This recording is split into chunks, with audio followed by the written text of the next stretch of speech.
Finale? No one knows. It could be. It could not be. I think we're actually in the last chapter. Is the music always this dramatic? Yeah.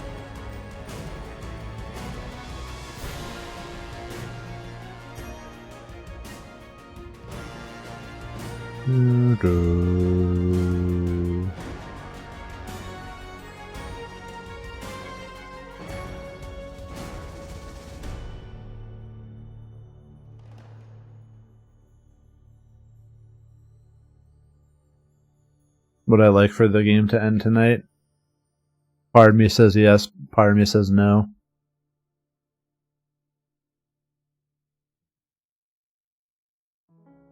Gonna wait for a moment. Make sure everyone can get in here that wants to get in here. Really enjoy this fucking shithole. Hey everyone, get in here! The hairy programmer is singing! Alright.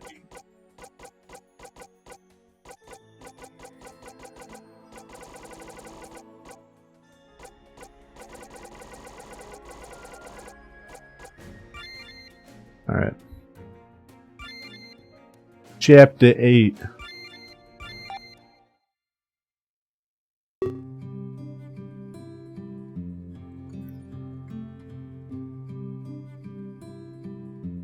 It's gamer time! As soon as I exit, I look around. It doesn't look or smell any better out here. As a matter of fact, I'm pretty sure we're in a sewer. Of course, Atron wouldn't tell us where we were. It's probably for the best anyway. Who knew how Max could be trying to track us? I turn a few corners before running into Rook. Hey there, Pants. Glad to see you up and about. Did Atron give you one hell of a speech? I have to say, I was definitely skeptical.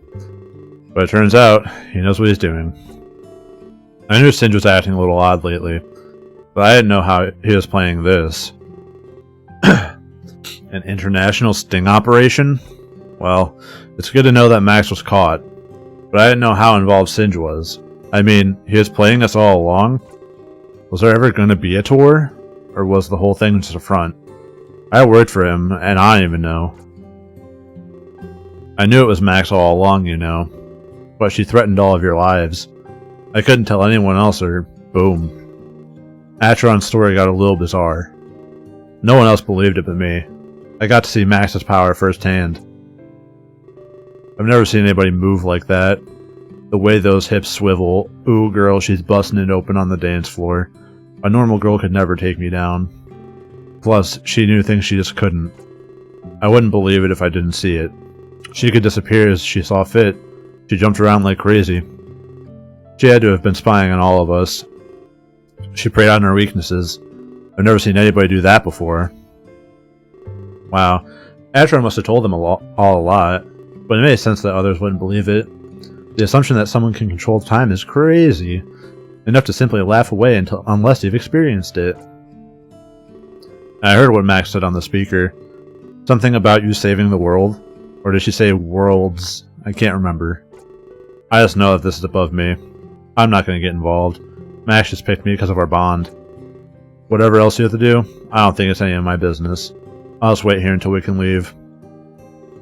That's probably for the best. I wonder how long we'd be here, though. Rook seems to be taking this all in stride. Well, you kind of saved my life. I'll believe anything you say after that. The previous evidence just helps support it. You've given me no reason to doubt you. If Atron was lying, you'd tell me. But so far, both stories seem to line up. Anyway, I won't keep you any longer. I'm sure you need to make the rounds. Everyone should know that you're okay. Hell yeah. Although, I have to ask you one thing. I heard Atron say something interesting. Not that I was spying on you or anything. Baka! Sound travels down here, you know. I can even hear Shock talking from here.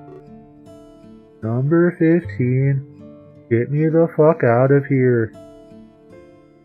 I can't. Nice save, though. He said something that intrigued me. He mentioned bringing people back? Something about his dead sister? He's a very serious guy, isn't he? He wouldn't make something like that up. Is there really a way to bring people back? I don't need to know any specifics, but he'd hardly pull that out of thin air. It's true. Atron was a very serious guy. I tell Rook that it seems like a possibility. A lot of things are still up in the air, but there are people I wanted to bring back too. So, there's a chance it's possible? I wasn't just hearing things then. Can you promise me something, Pants? Please, bring back Killa. Even if there's just a tiny chance. I can't live knowing it was at his expense. I feel like I'm a monument to his death. I can't just walk around acting cool. It's eating away at me from the inside. You have to bring him back, Pants. He didn't deserve to die for no reason. We all deserve better than that, you know? You know what? I'll bring him back. Mashing that fucking one. Mash one if you're gay. Of course I'd bring Killa back. Bitch. It was one of the first things I'd do, but there are lots of unknown variables at play. But he has my word, if it's possible, I'll do it. Thank you so much. I know it seems really far-fetched. In fact, this whole situation does. But maybe that's why I believe it so easily. There's a chance for us to correct mistakes. Anybody would suspend belief for that. But if you can't bring him back, maybe I can do it, like last time. What do you mean by that? He rubs his arm nervously as he grips his tablet. It doesn't work here. There's no reception at all. It's as useless as a brick. He waves his tablet around frantically. I can't even begin to imagine how he's feeling. Hello, Mr. Spider. He's addicted to that thing, but it won't really work. He'd have to be going through some sort of withdrawal. Hey, Nada, what's up? Makes me cringe just thinking about it. But it's true. Max was right all along. I waste too much time on this thing. I didn't think it was really harmful, but just look at what happened. I was clearly lying to myself. But who knows how long we'll be here. And I won't be able to use it like I want. So I have no idea what to feel right now. Everybody always tells me to stop. They say, what's so important on there? But I'd never tell anyone. I hid it. Max was one of the first to find out. And look what she did because of it. Strapped me to a bomb, made my past bite me. But I realized the truth that day. A lot of things just suddenly became clear. Facing death can do that to you.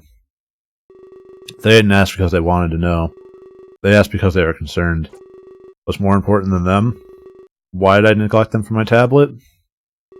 Max said you all think I was a freak. That just scared me even more.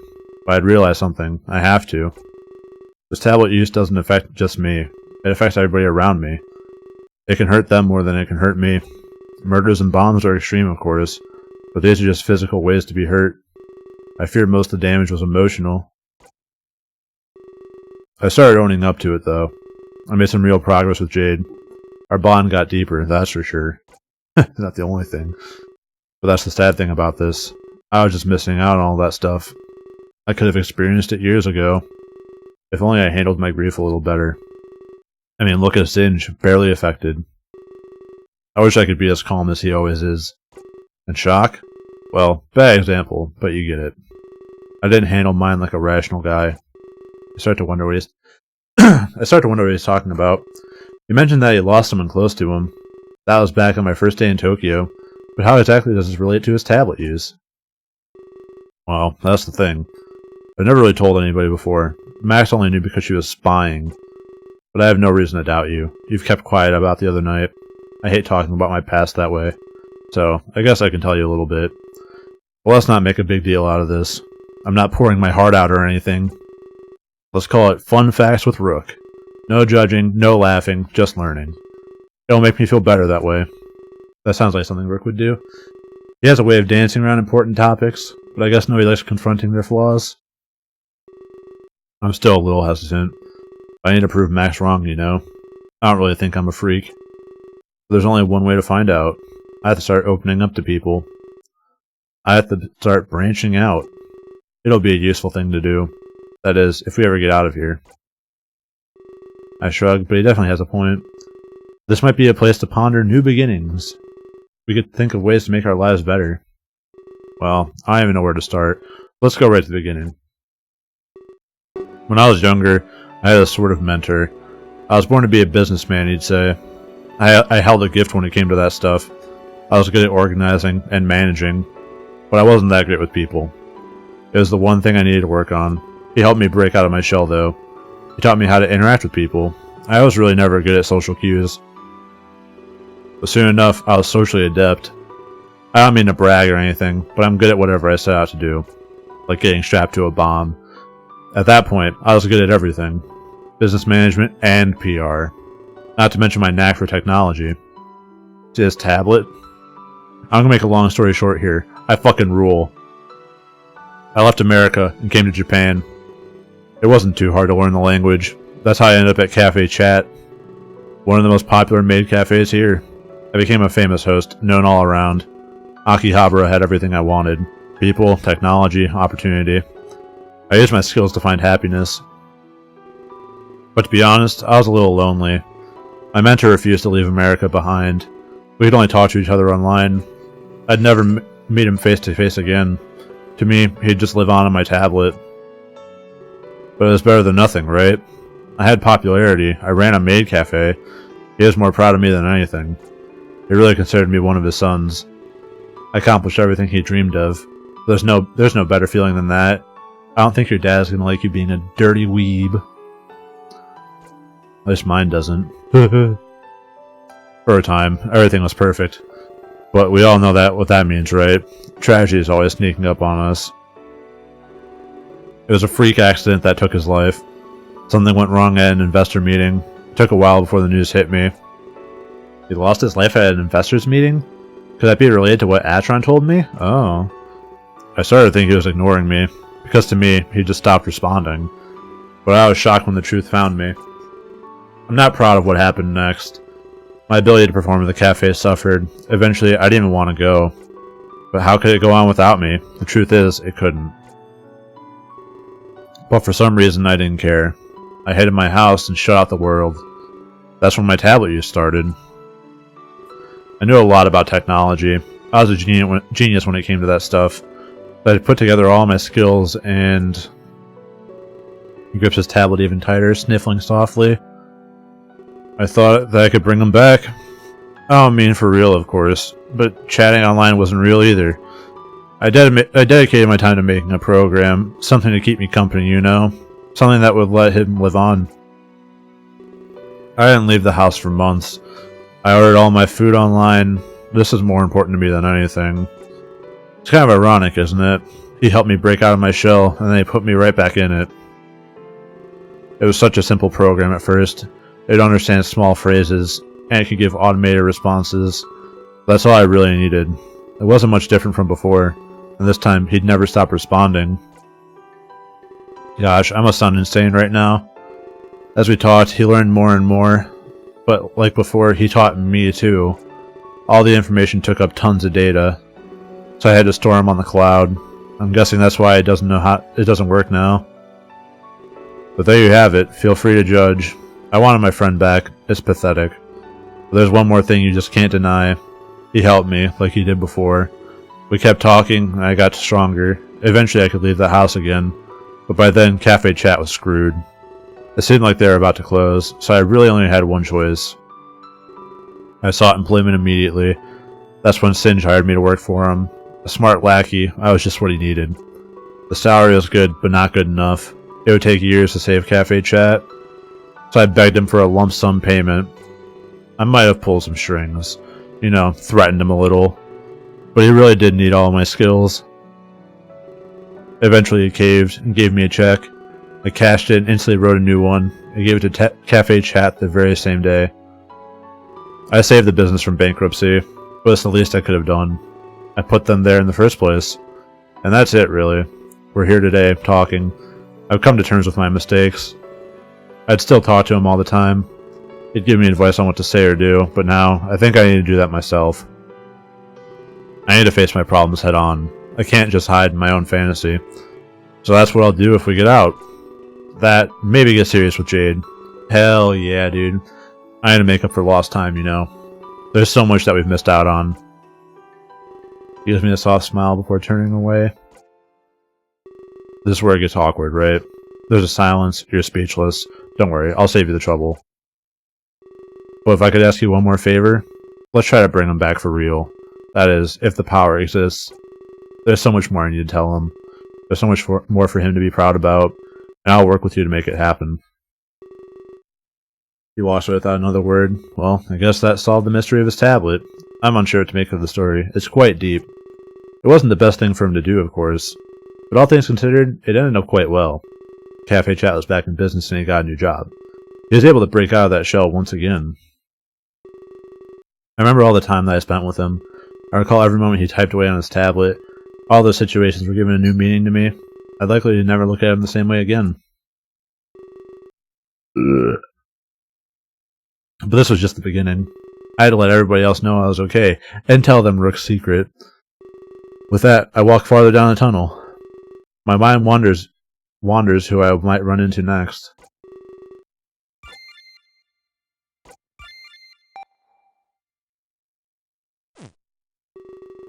As I walk deeper into that bunker, I'm more confused. I've never seen a place like this in my life. Were we even in Japan right now? Of course I'd never know, so I keep on walking. After a few moments, I notice Shock by a door. He's chugging a can of Pop Star and looks fatigued. What are you looking at? You should be holding hands with Acheron. The rest of us here have real problems. Clearly a jab at Acheron's earlier explanation. He finishes the rest of the can, throws it aside. He stares at me expectantly, like I'm here for a reason. Something I can help you with? Or are you just here to enjoy the view? I laugh slightly and tell them that's not the case. I was just walking around seeing what I could find. I had to let people know I was okay after all. Well, keep on walking. You might find someone who cares. I'm number 15. Go to room number 14. I'm not moving until we can leave. Was he always like this, or was it just the stress? I don't know whether to snap back or take it easy. He did just lose 2 of his closest friends, but that's not reason enough to act like this. He grabs another can and starts chugging it down. You're watching Badlands Chugs. Hungry and Focused since 1997. He stares at me, wondering why I'm still here. What? Do you want a drink or something? Haven't you had enough of these things? Too much caffeine is bad for the heart. He takes another huge chug. If you have one, that is. Run along now. I don't like wasting time. I heard Inumi likes the company of children. But it's okay, you have your helmet? Yeah, dude. I'm walking through here with my helmet. Alright, what's the timeout? That Inumi likes the company of children? Inumi is like 12, dude. He's literally in like 8th grade. I quickly walk out before I snap back at him. He must be in the angrier stage of grief. That, or he's just an all-around jerk. Wow, you haven't noticed this one yet? I barely even talked to him, so I'd never know. Your bond with Shock was not strong enough. Duh, no shit. He literally has like 2 moments in the fucking whole story. After a few more moments, I turned down a long corridor. Shock seemed intense, and I'm glad to be free of it. Perhaps the next person I saw would be more inviting.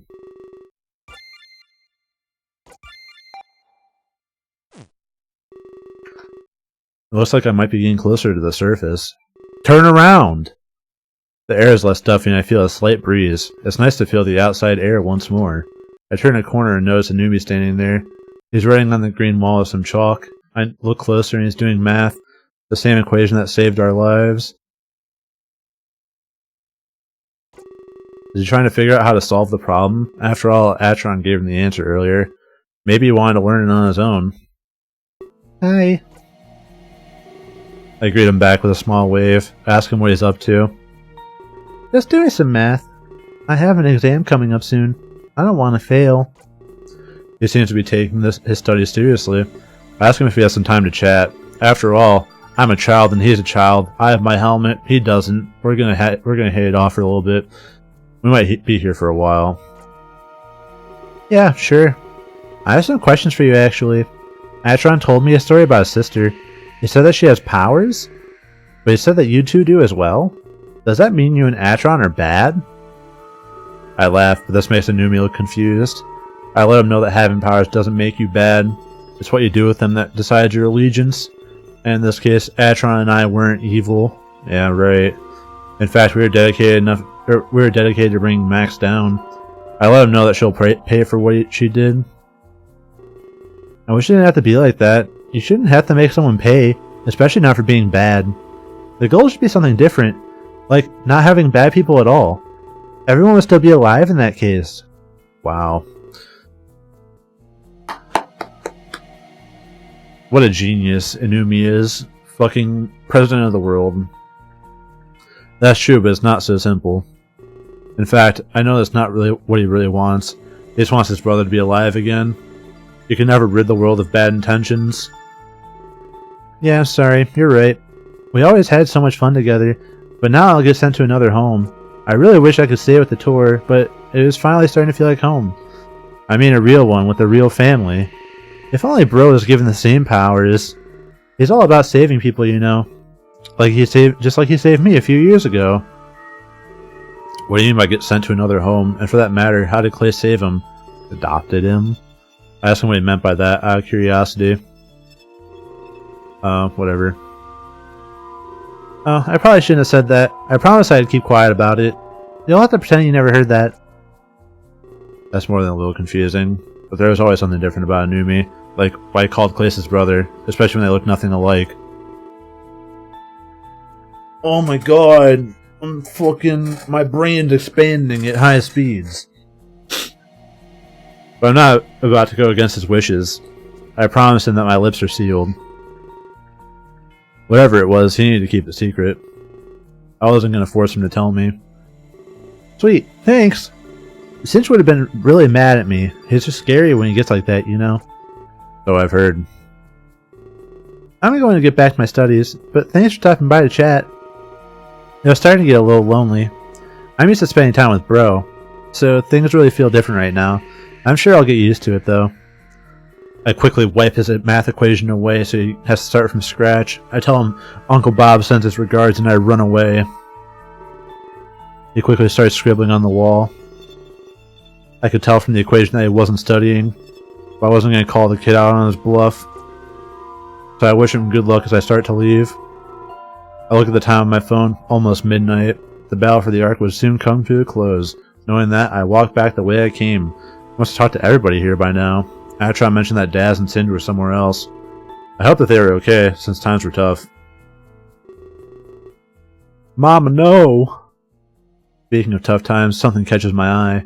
There's a chalk drawing on the wall beside me. It's a penis. It's a picture of Inumi and Clay holding hands. The text underneath reads, I miss you, bro. It's the last thing I'd see before I leave him behind. Well, later. Bye forever. I should probably make my way back to Atron. It was almost midnight. He'd almost won. Rayo was sure to appear, so I wanted to be there. I needed to get to Terra and end this for good. I hadn't run into anybody on my way back. Perhaps they branched out in search for food. And for a moment, I wondered where Jade was. Atron didn't mention her. She must be with Singe. Maybe Rayo would know what happened to me earlier. If he was giving up the Ark, I need answers now. There's a chance I might never see him again. I turn a few corners and arrive back where I started. I take a deep breath before I enter the room. This might be my final opportunity to get some answers. And then everybody's dead! When I enter the room, I see Atron standing there. He's staring at a pocket watch, counting down the time. All of his hard work is about to bear fruit. He turns around and gives me a wide smirk. As midnight approaches, it is clear that he won. It's hard to believe this is all coming to a close. So, this is it, huh? Take down the corrupt leader of Armstrong. Become the ruler of both life and death. All in a day's work, it would seem. He laughs like it was all so easy, and maybe it was, at least to him. He's one of the smartest men I've ever met. Or would cunning be the better word? Well, I'm sure that many words would describe this man, but soon enough he'd be the Ark's new master. At least he'd be more open with me than the last one. He's gonna be a villain, isn't he? Just under a minute now. I'd love to see the look on Max's face. And it wasn't karma, it was me. This is a lesson long in the making. You hear about killing to seize power, but this is not always the answer. She bastardized our parents' tenets. Progression through protection. They'd be ashamed of her rulership. Max and the Ark would be a total disaster. Her philosophy is proof of that. She'd usher in a new dark age. I didn't do this just for me. I did it to save the world from suffering. You could say that I'm a savior too. I'll do what my parents always wanted. I'll make this world a better place. A place where I'm proud to be an Armstrong. Totally haven't seen this trope before, where, oh, but I'm the good guy.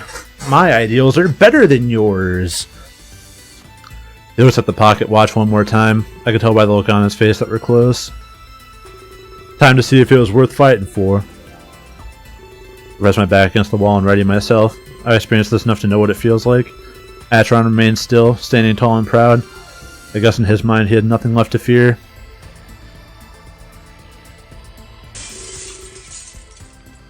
I scream out in agony and clutch my chest. I expected to feel the pain, but it's still so much. I'm in disbelief that Atron's unaffected. He stands there, fist clenched, panting heavily. How could he withstand so much pain? I look at his eyes and spot a faint glisten. Perhaps it would be best if I do what he did. I stand up straight and focus on my breathing. We stand there, united, both waiting for Rayo. I feed off his energy until I no longer feel suffering. Oh, there he is. Congratulations, Atron. You've won. You are our millionth visitor to the Ark. He turns to me and smiles softly. And it's nice to see you, Pants. I knew you wouldn't be too far behind at 1,000,001. Atron and I exchange glances as if been waiting. So, what happens next? I'm sure there's lots to teach me. That would be an understatement. We'll have lots to talk about together, but I have to talk to Pants as well. Do you think we could go back to the Ark? I feel safer discussing things there, and I'd like to see my home one last time. I look at Atron and he nods. I see no problem granting Rayo this request. It's not like things would be any different than normal. Thank you very much. I know that this time he asked us for permission. Definitely different than the Rayo I first met. It was nice to know that we finally had a say in things, almost like we completed some rite of passage. I have a question though. One last thing before we go. Of course, what is it? You can see a lot from the Ark, right? You have a grasp on what we're all doing? If you're observant enough, yeah. It's a skill that you hone in time. Do you know what happened to Max? And if Singe and Daz are safe? Rest assured, your plan succeeded. That's why I'm visiting you now. Max is behind bars, everyone's safe. Good. Let's hope that she doesn't escape. Are you taking the power away from her? I think I'll let her keep it, actually. What? She'll be in prison for her whole life. All it would do is elongate her sentence. I doubt she'll make use of it at all. Besides, control of time means nothing, especially not when you're a prisoner. I know that feeling all too well. Ugh. She can use the power to try and escape, but it'll only drive her insane. Freedom will always just be out of her reach. I wouldn't worry too much about her. She's useless where she is. That's probably what you wanted, anyway. Yeah. Oh yeah, she totally can't escape. She can't stop time, walk the fuck out, and like hop over a wall and keep walking before anything happens. Dude, we can't even keep like normal human prisoners in. How are we gonna keep fucking like super powered Maxine Armstrong who has more money than you're worth? Atron nods, showing no facial expression. I'm unsure how he's taking this information, but if I could take a guess, I'm sure he was happy. Nope. Well then, shall we go? I can't suspend places for long, remember? And you don't want to be trapped like this.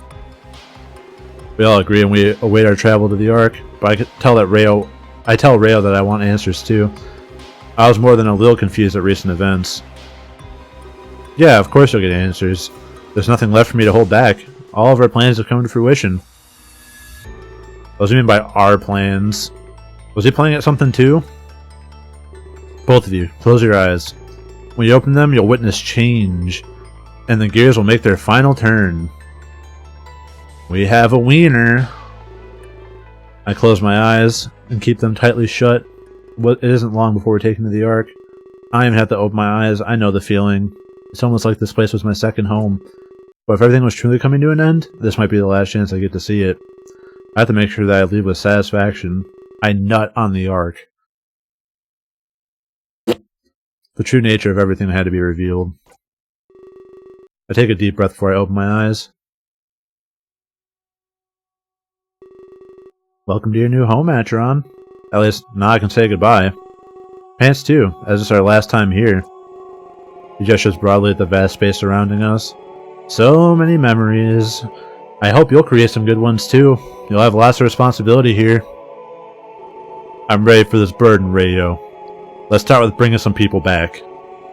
There were those who didn't need to die. Of course, but not so fast. I have to teach you how things work. Otherwise, you'd only cause damage. The Ark is a very intricate machine. It requires focus and resolve, in quantities that you can't even imagine. I see. So what do we do first? There's no need to hesitate any further. Is Atron getting impatient? I guarantee you have to kill someone to bring someone back to life, and he's gonna be like, oh shit. I don't think I've seen him like this before. I can't blame him though, if his goal is so close. Don't worry, we'll begin soon. I need to talk to Pants first. His journey is coming to an end. You've claimed your victory, Atron. You've seized your destiny. Pants still needs to do so. I understand. The Savior's duty is not yet complete. But what exactly is that duty? I have reason to believe it affects me. The Ark may even be at stake. I don't want my rule to be cut short, Rayo. No need to worry, it won't be. The Force of Death can never be defeated. There will always be an Ark in place, and as such, it will always need a ruler. You won't be going anywhere anytime soon.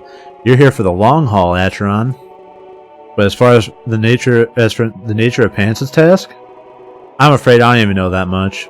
There's only one person who does. And that's who I'll be sending him to. I'd relax while you can, Atron. After that, I have to teach you everything. Very well, take your time. I won't intrude, I'll just wait around. Hey, don't be so hasty. There is something I can give you. It might help you pass the time. This is a Rubik's Cube. My sight. Rayo snaps his fingers and Atron grunts in pain. He stumbles back, his eyes shooting wide open. Ah! What is this? I can't see anything, Rayo. He starts panicking, looking around frantically. On the contrary, you can see everything. You're just taking in a lot of information. Relax and let it flow at a normal pace. Use it to watch over those you love. I won't be too long with Pants. When I get back, I'll give you more. I can see so many people. But wait, this isn't Earth. What am I looking at, Rayo? You must be watching over Terra. Perhaps you desire something there. Don't worry, it fluctuates at first. Enjoy the view, Atron. I won't keep you waiting too long. Prepare for some rigorous training. He smirks as Atron slowly fades away. I don't know where he went, but we're alone now. Perhaps it's my chance to get some final answers. I'm sorry for the dishonesty I've given you. You deserve the truth from now on, and that's exactly what you get. After we're done talking, I'll go back. Atron has to go through lots of training.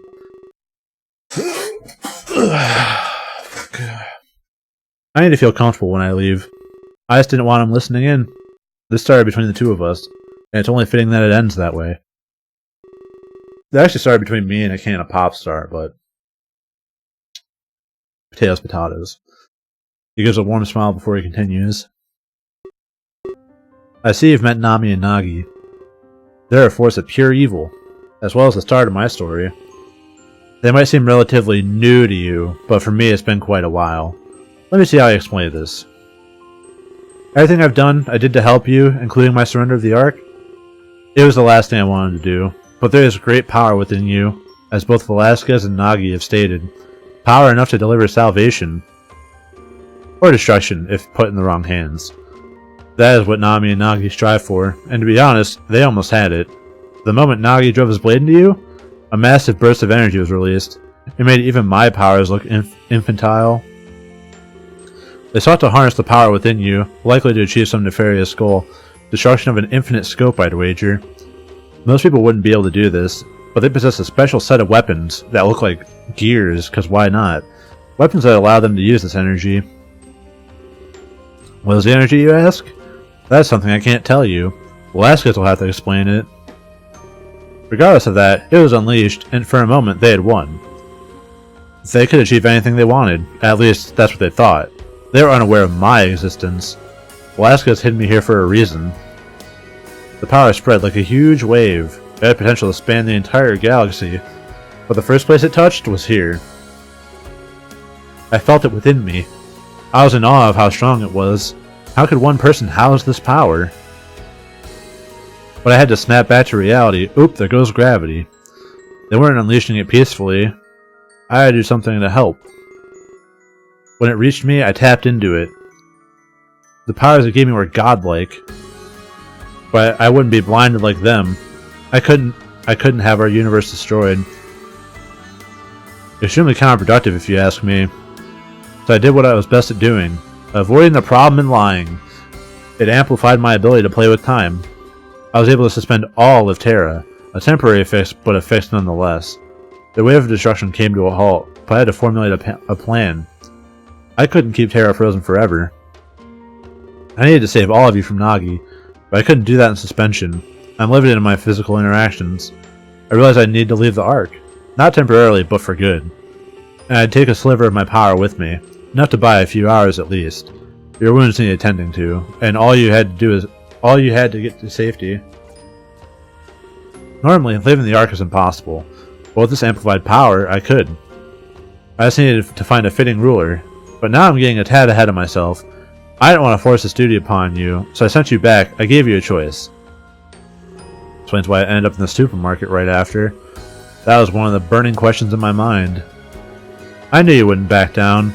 You're not that kind of person. You ain't no bitch, but it wouldn't be right to assume. I'm glad you agreed to partake, Pants. It meant my plan was free to move forward. Watch you and find myself a new ruler.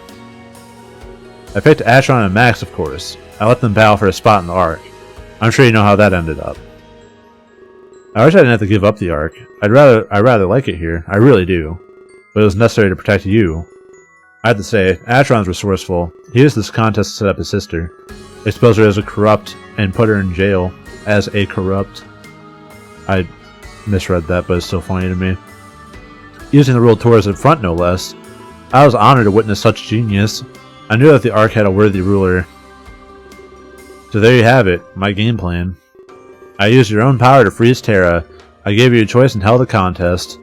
Over and over and over again. Atron used this contest to his advantage, and achieved his own goal, and won the Ark. Free of ownership, I can now go to Terra. I'll save you and your friends from Nagi, and then you can journey right to Velasquez. He'll help your journey come to an end. What? I know it's all confusing, isn't it? The timelines don't exactly add up. I mean, what was the inciting incident? Was it you getting stabbed by Nagi, or was it you winning the contest? It seemed they happened simultaneously, but they couldn't happen without each other. One required the other, and vice versa. This is a time paradox, so we're stuck here forever. I've debated it for a long time myself, but I've realized that I'll never know. I could never comprehend this power, nor the scope of what it could accomplish. I mean, why a Pop Idols World Tour? It seemed like a peculiar venue, but I only recreated what I knew. And that's where it gets interesting. Does that mean I created it to begin with? A self-fulfilling prophecy, so to speak? I'll probably never know, because I didn't think that far ahead when writing this. Let me see what else I need to tell you. I have to make sure I don't hold back. He tilts his head up and ponders. My mind's still trying to process all of this. This all happened because Nagi stabbed me, the world tour, the contest, the killings. All of it was to help Ryo break free. He wanted the chance to save us from Nami and Nagi. The final use of his power would be spent on all of us. I can't believe he's been hiding this the whole time. Oh, of course, one more thing. One more thing! Something that may or may not be a shock. Terra houses the souls of the dead. There never really was a ritual. It was just to test their loyalty. I sent over whoever Max killed that night. They handed these people over to Player. And as we've seen, they're all free now. So the killer we started with was the real killer, then he got killed like the second night by Max. Got sent over to Tara, still exists there, but then the fake killer replaced him. Alright. As we've seen, they're all free now. They're luckily alive and well on Tara. Even Endymion and Conrad were resourceful. They used this contest in their own way, to gain Player's trust and then take him down. Everybody so far has achieved their goals. That is, except for you, Pants. You must pay one last visit to Tara. Velasquez will tell you everything. And you can finally become the savior. This is what you are meant to do. Perhaps you can bring back the lost. If I could turn back time with your power, I can't even imagine what you're capable of.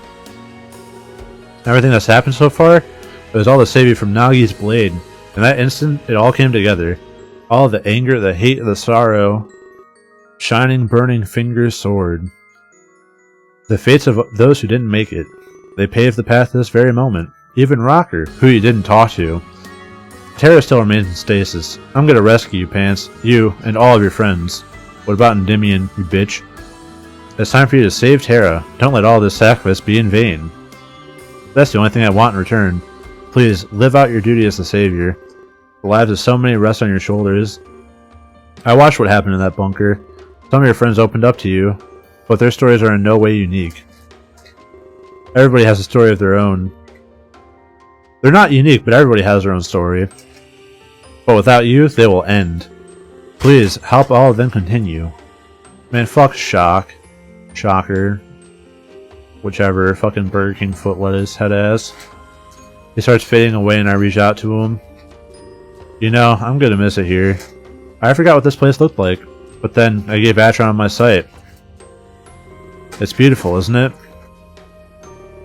He smiles at me as he fades away even more. Goodbye, bitch. And for the first time, I got to see you. Boy, you ugly. Now I know what our savior looks like. Ew. And he looks like shit.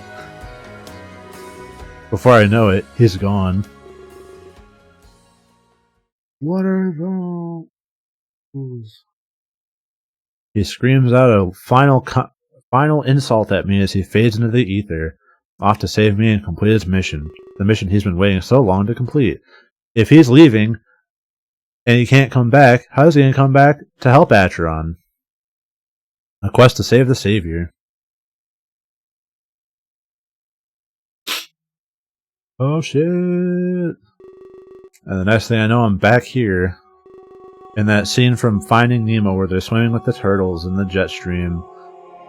Rayo must have sent me away after our little chat. But for one thing, I feel none of the inertia. That means I'm not going to Tara, but... Hey, Pants. Is what that man said true? That you're going to save a lot of people?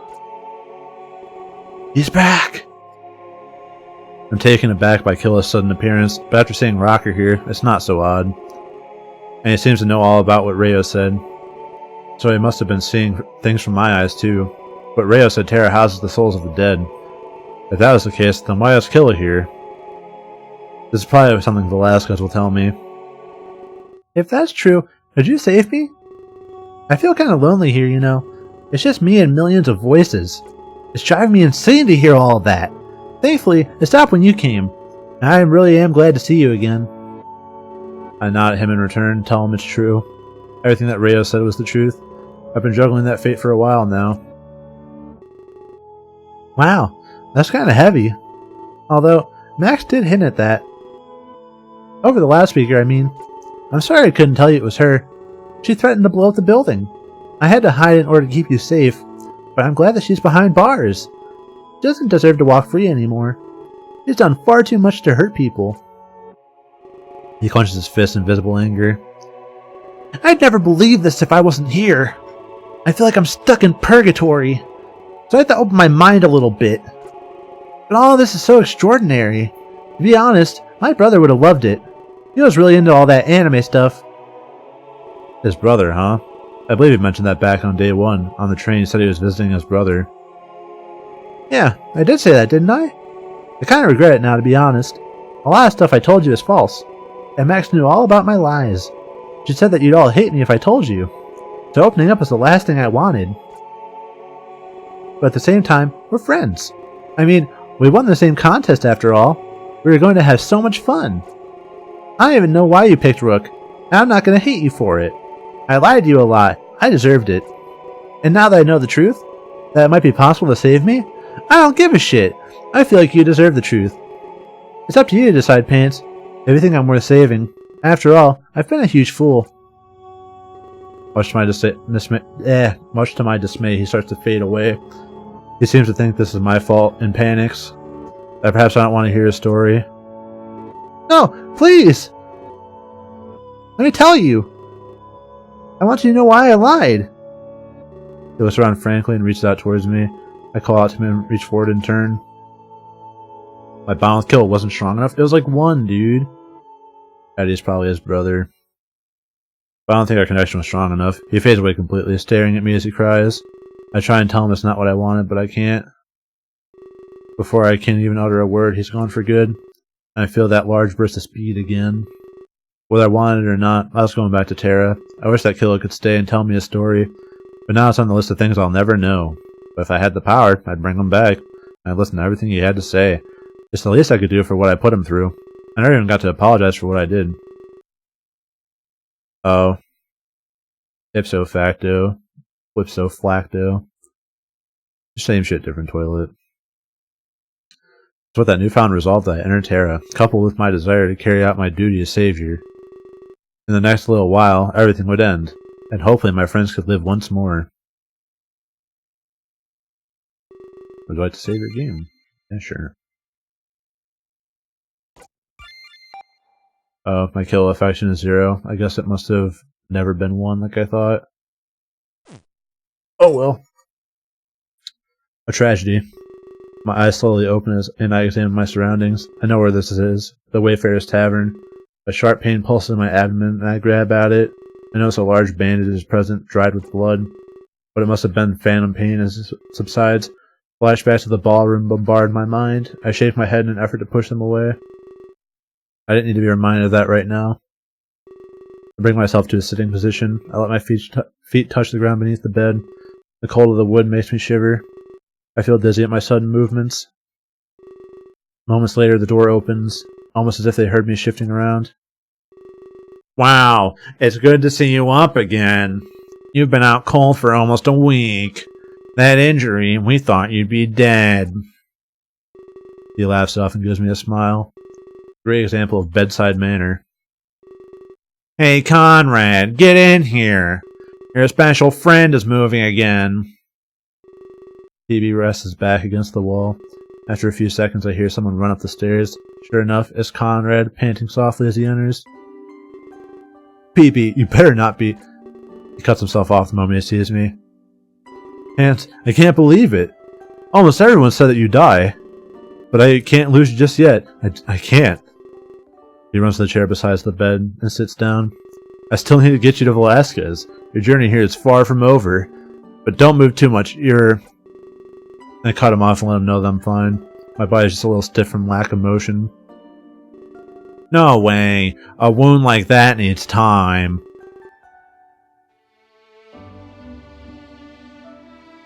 Oh, that's cute.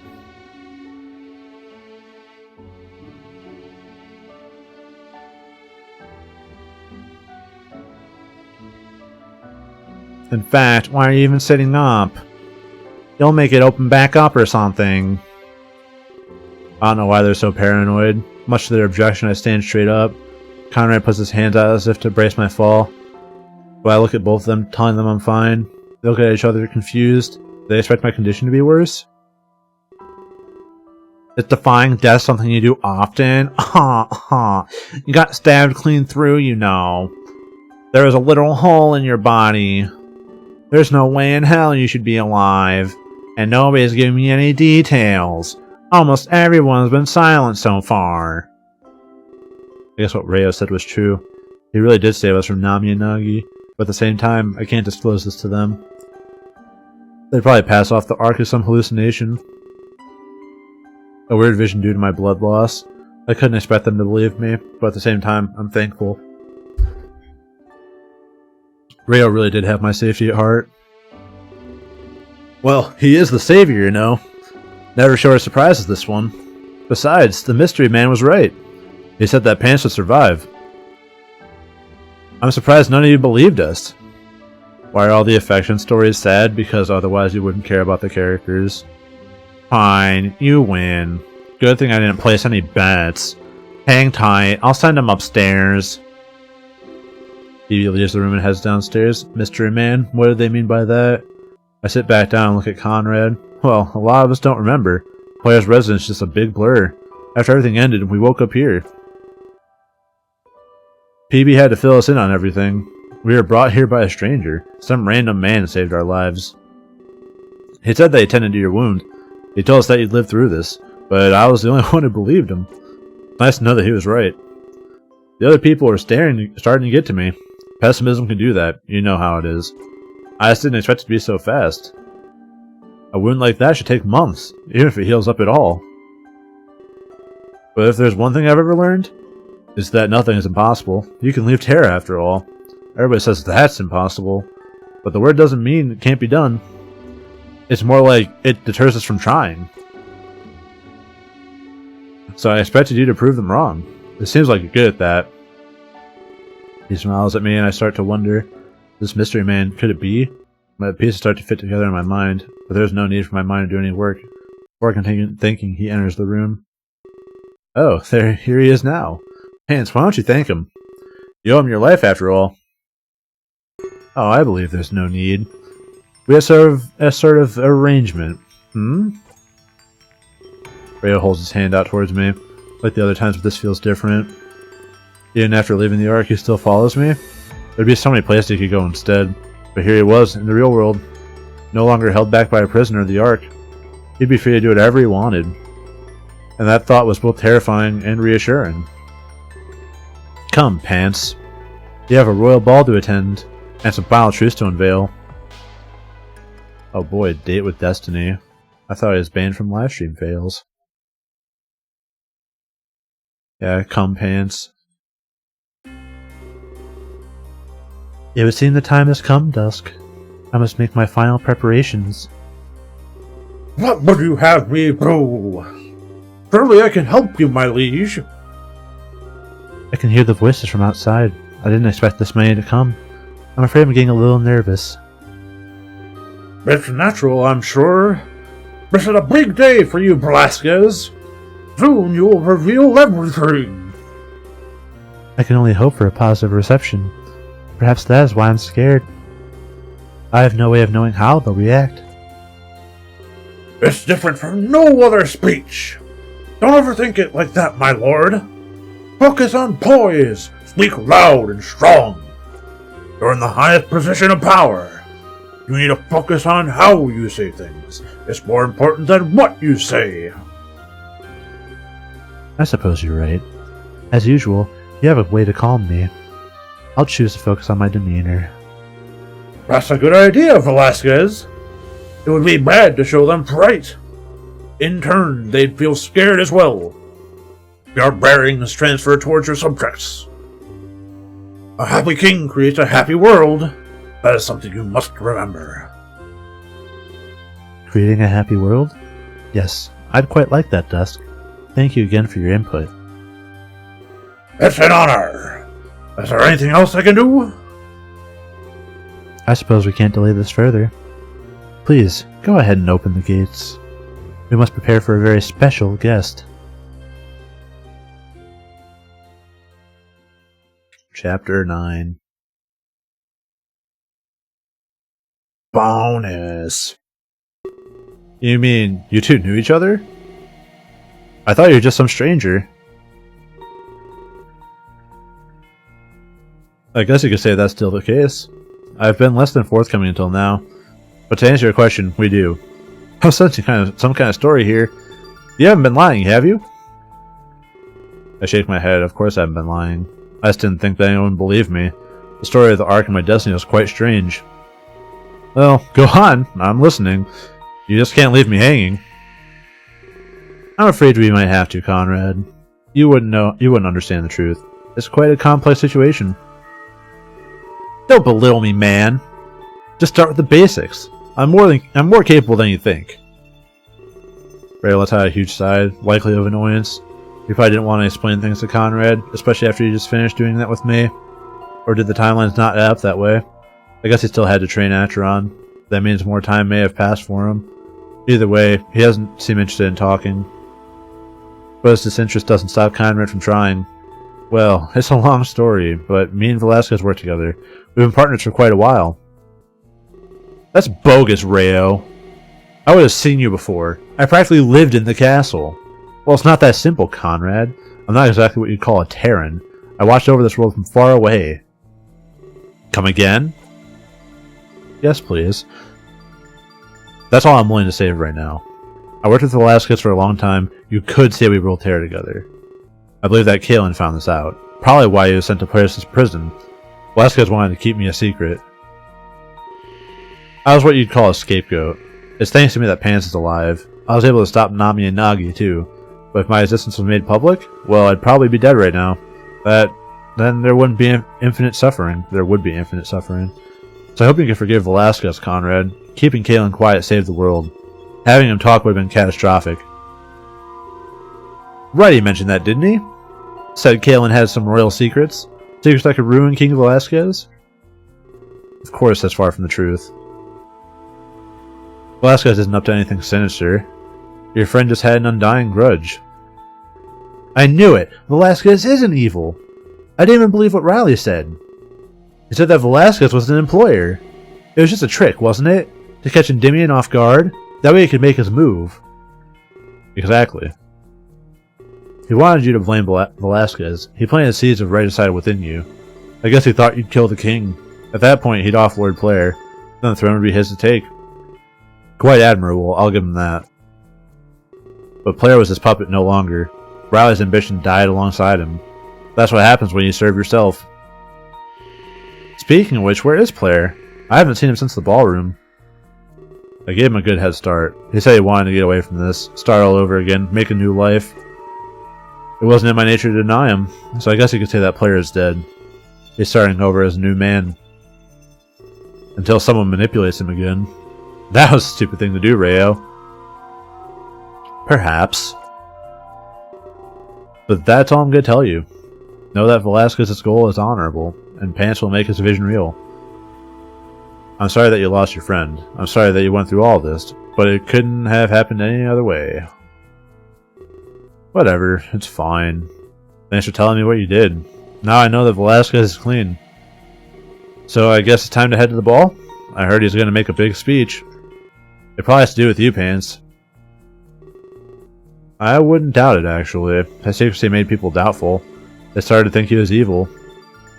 But if he opens up to everybody, perhaps their minds will be put at ease. We're working towards a better future. I'd be lying if I said I wasn't curious. So we should stop wasting so much time. If we stay here, we'll miss everything. Words of wisdom, Conrad. Not really rude. We wouldn't want to be late for this thing. After all, Pants is the guest of honor. I am. Alright, let's get downstairs then. People want to see you, Pants. They all thought you were dead meat. We should go to this ball, by the way. And thanks for being open with me again. I didn't mean to accuse you of lying. Let's get to that ball. It just seems a little far-fetched. Conrad smiles at me as he leaves the room. Don't forget, we're going to the ball. I can hear him descend the stairs with heavy steps, almost like a ball bouncing down the stairs. It's true, you did make friends here. Perhaps it's time to say goodbye to them. When you meet the king, this will all be over. He leaves the room after giving me a slight bow. I can't believe this is finally coming to a close. Everything we worked for is happening today. I guess it really is time to say goodbye. Later, bitches! I leave the room and fall after both of them. It was time to see how this would all play out. Yeah, let's find out, shall we? There's no need to mock me, Conrad. I had a lead, and a solid one at that. In the end, we were both correct. Kalen was put in prison to keep quiet. However, he didn't want what I thought, or he didn't have what I thought. Velasquez isn't plotting anything nefarious. I don't think either of us were wrong. In fact, we saved Kalen's life. I just wish it went a little smoother. Reddy crosses his arm and looks at Conrad. It's clear that Conrad was rubbing this in his face. His entire quest was to expose Velasquez falling apart. Yeah, there's no need to fight about this. That's not what Kabu would have wanted. We need to honor the losses we've endured. You're right, I'm sorry. Wait, didn't Kaylin die? No, she was right next to main character saying as he got stabbed. Because Riley was holding on to Kaylin, and then... Or player was holding on to Kaylin, and then Riley was holding on to Kabu. Riley killed Kabu, and then player kills Riley, and then player runs away, and then Damien dies and all that shit. But yeah, she's fine. But at least our goals are now aligned. We want to learn what Velasquez is up to. And that won't be too hard either. Apparently he's going to tell everyone. That's the point of this royal ball. No one will have to fill in the gaps. All these rumors will be dealt with. About time if you ask me.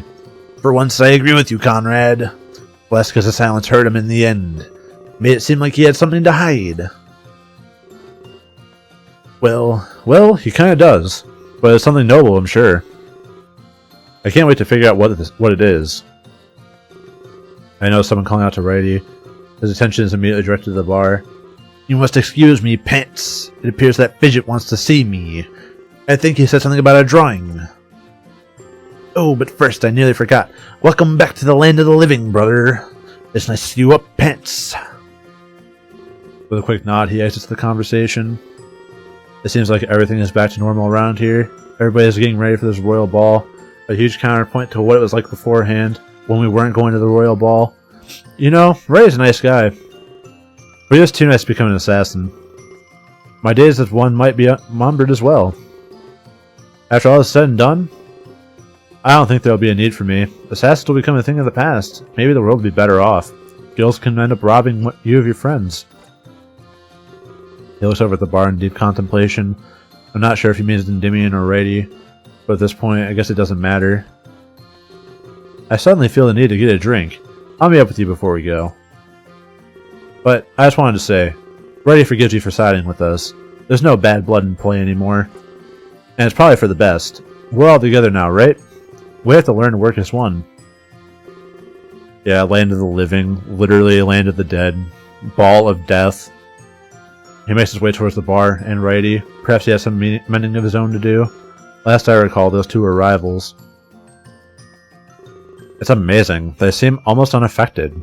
Even after everything that's happened. It's like they're detached emotionally. Caitlin turns to address me. This is the first time I've ever spoken with them. Oh, sorry. Did I say something wrong? I expected you to agree with me. Either way, at least I'm not like them. I still see Kabu when I close my eyes. All I hear is that beautiful Ugandan accent. I'm not as quick to forget, it seems. I might take a step back from all this. But if you really do save all of us, perhaps there won't be a need for guilds. I'll be free to live my life my own way. I can finally start that zine, and that makes me feel hopeful. Living life by my own set of rules? I couldn't imagine anything greater. I wish I could have done it with Kabu, but now I'm going to be stuck directing 2016 alone. He was a helpless victim of circumstance. He didn't deserve to experience any of this. I notice Rayo standing not too far away. His ears perk up when he hears the name Kabu. I'm sorry that you lost your friend. I wish things could have been different. Trust me, it's not like I wanted this. It's okay, Rayo. This isn't your fault or anything. I just wish it were me instead. He was so bright and full of life. Wanted to just direct movies. Called himself Ramon, and he wanted to start a film production company. But he doesn't get to do that anymore. But I embraced my death a long time ago. Nothing of importance would have been lost. Trust me, Kaylin, you're important. But I do feel a little responsible. Your imprisonment was indirectly my fault. Velasquez wouldn't have done it otherwise. Both Nami and Nagi are powerful foes. You need to keep my identity hidden. Besides, we have Pants here. It might be possible to bring Kabu back. With such power, we can do anything. Really? Well, I can't say with absolute certainty, but I experienced just a fraction of it. The power within Pants is near infinite. Correct. Reversing all of this may be possible. This Telegram chat goes off all the time? What Telegram chat? I don't know if that's just a program I'm not familiar with. Reversing all this may be possible, but we need to defeat Nami and Nagi. Otherwise they just get in our way. I say. Would you join me for a drink, Kalen? I'm parched, but in need of company. Perhaps I can tell you a little more. You walk towards the bar, assuming Kalen would agree. That shit's poppin'. Hell yeah. I guess he did deserve to know a little more, though. After all, he was directly affected by Kabu's death. Conrad even got more information than I expected. What an interesting guy. But it's not like I can turn him down. He knows a lot more than he lets on. I remember the first time I saw him. I was scared, at a loss for words. I had no idea what I was seeing. But now he helps me feel at ease. It's the exact opposite of before. I thought he was evil, but now I don't. After saying this, he follows Rayo to the bar. It seems our experiences were both the same. Rayo's almost a completely different man to us. At first I had no idea what he was up to. In fact, Velasquez was in the same situation. His secrecy caused the people of Terra to doubt him. But he was about to open up, just like Rayo. It was a turning point in the history of Terra. It is a royal ball that we need to go to. Did I mention we need to go to a royal ball? Velasquez would finally tell the world his dream at the royal ball. And that would help him achieve it for everyone at the royal ball. That we're still not going to. I look towards the bar and I'm surprised by what I see. Conrad and Righty are laughing and sharing drinks. Rayo and Kalen are engaged in an intense conversation. Just the other day, I never would have expected this. In the ballroom, not site of the royal ball. Things are changing. That fact is now concrete. Right now, however, only a few people are affected, but soon enough, it would be the entire world of Terra. A load of bogus if you... fuck. God damn it. Sorry. A lot of bogus, if you ask me. Between Telegram and Discord, my phone goes off the time. Yeah, I have all my shit muted.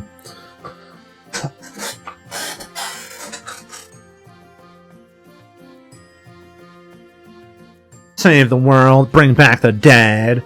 Not even Rayo can make up his mind. I wouldn't get your hopes up, Pants. This power might not be what you expect. Only believe what Velasquez directly says. Ahh. PB approaches me from behind and startles me, but I actually agree with him. They had everyone all the time? God. That sounds like a nightmare. I mean, at least in Discord you can server mute, and I think it... Yeah.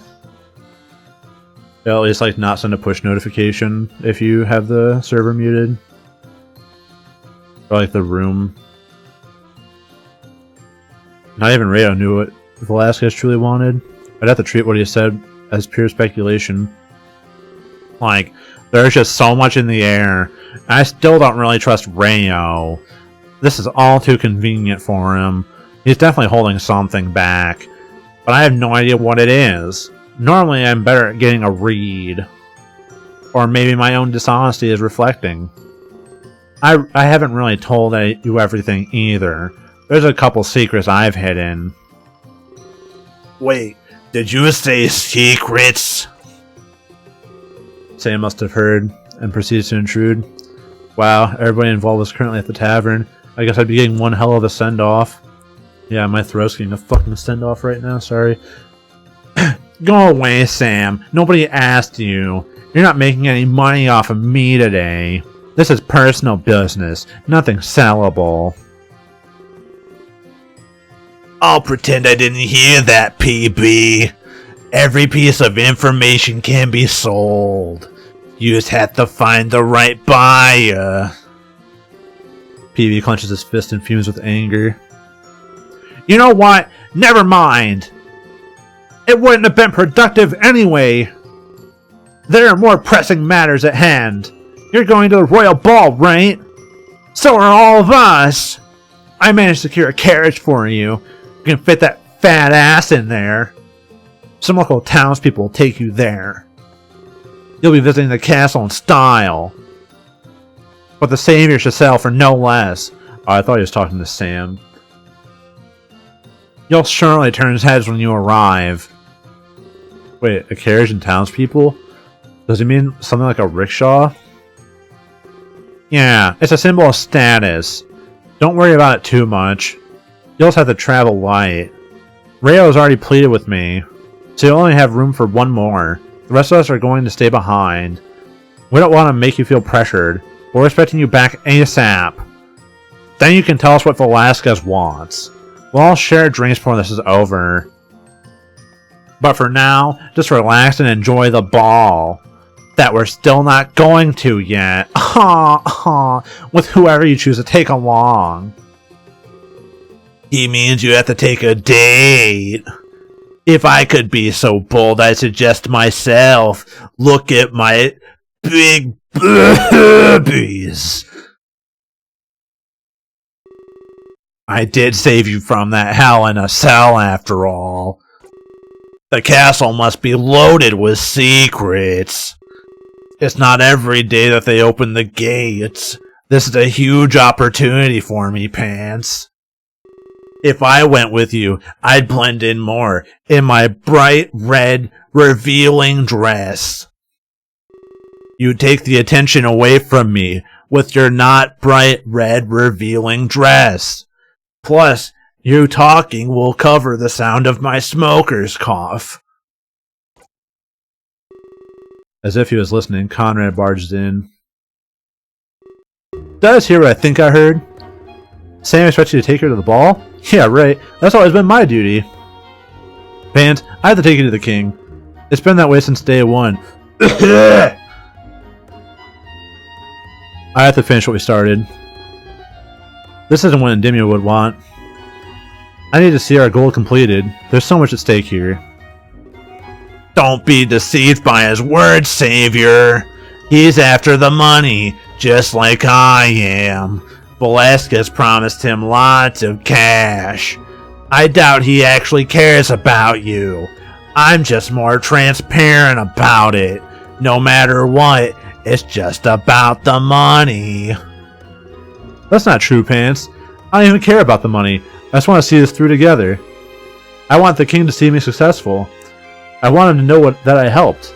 And I want to do it with my friend. They both stare at me expectantly. So it would be me, Rayo, and one of these two. I contemplate for a few moments before answering as Conrad. Not taking fucking smoker cough. The hell? Sam goes suck the whole dick. All you hear from a room upstairs later tonight.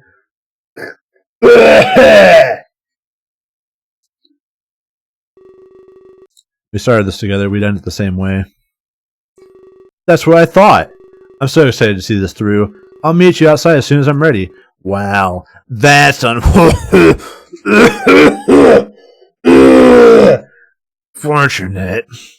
I'd say you made a huge mistake, Pants. We could have had so much fun together. I just finished rolling a brand new pack. I'm done smoking it. But I guess it won't happen this time. Still, come back in one piece, alright? I think you'll have quite the story to tell. They both walk away in different directions. Sam goes to the bar and Conrad goes upstairs. It seems he's happy that I chose to go with him. It just made the most sense in my opinion. Well, I guess we'd be meeting outside. I turn to the door and start walking towards it, to go to the royal ball, if you forgot. Before I can leave, Reddy calls out to me, to stop me from going to the royal ball, again. He ran from the bar to catch me before I left. Wait, hold on a moment! You can't leave just yet. I got you for 3 minutes. He catches his breath before continuing. This must be particularly important to him. Fidget wanted me to give this to you. What you need to say on Cool's Newports? What will it take? What will it take to make you leave me the fuck alone, Sam? Yeah, you got fucking Marlboros, you got fucking... I got some, what are they called? Fucking... They're those really stupid fucking, like, thin cigarettes that no one buys, but they're, like, in the top right corner of, like, the cigarette display that, like, only like the really old lady buys. Shit. Misty, that's probably one of them. I'm thinking of like one brand in particular. It might be Misty actually. I worked at a gas station, so I sold cigarettes for a while and helped people pump gas once in a while, but it was mostly just cigarettes. It wasn't Talon. You can get some American Spirits though. You can get some too many damn cigarettes, dude. Too fucking many. And Sam's smoking all of them. He's a little shy, so please forgive him. I told him he should do this himself. He hands me a piece of paper that's folded up. My name is written on it, poorly. Was this a present? I wish you the best of luck at the ball. Not all of us are going to be there. I have my own reasons for staying behind.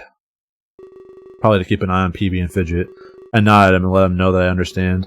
But before I can look at the paper, Fidget approaches. Hey, Pants.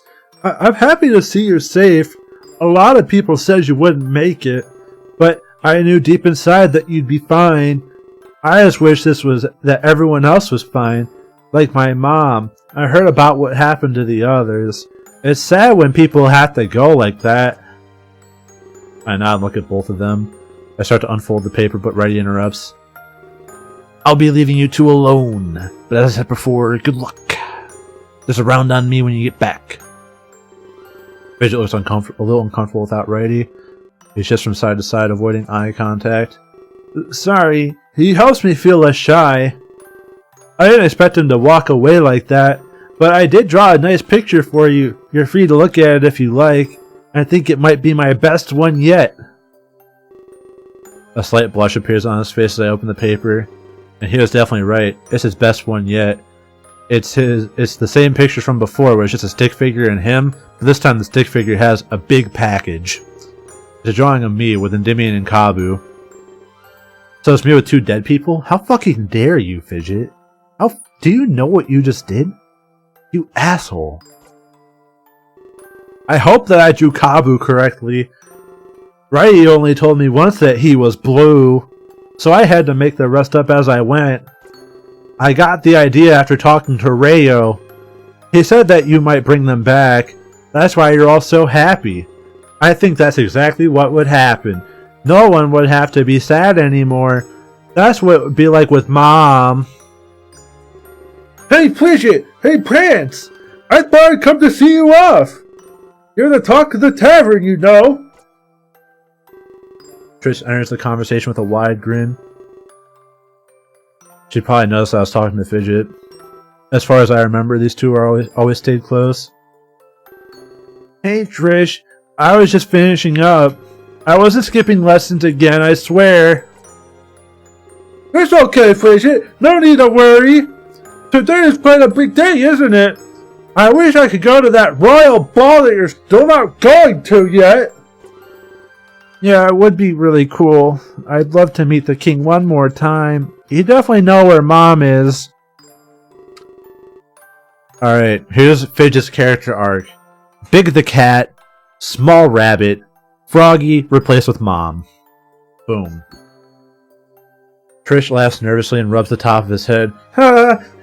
You can run along now, Fidget. I need to have a talk with Pants for the first time all game. Make sure to say goodbye, though. Goodbye, Pants.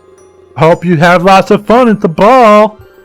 I'll be here waiting when you get back with another drawing. He runs off excitedly and Trish lets out a sigh. I could tell she was holding something back all along.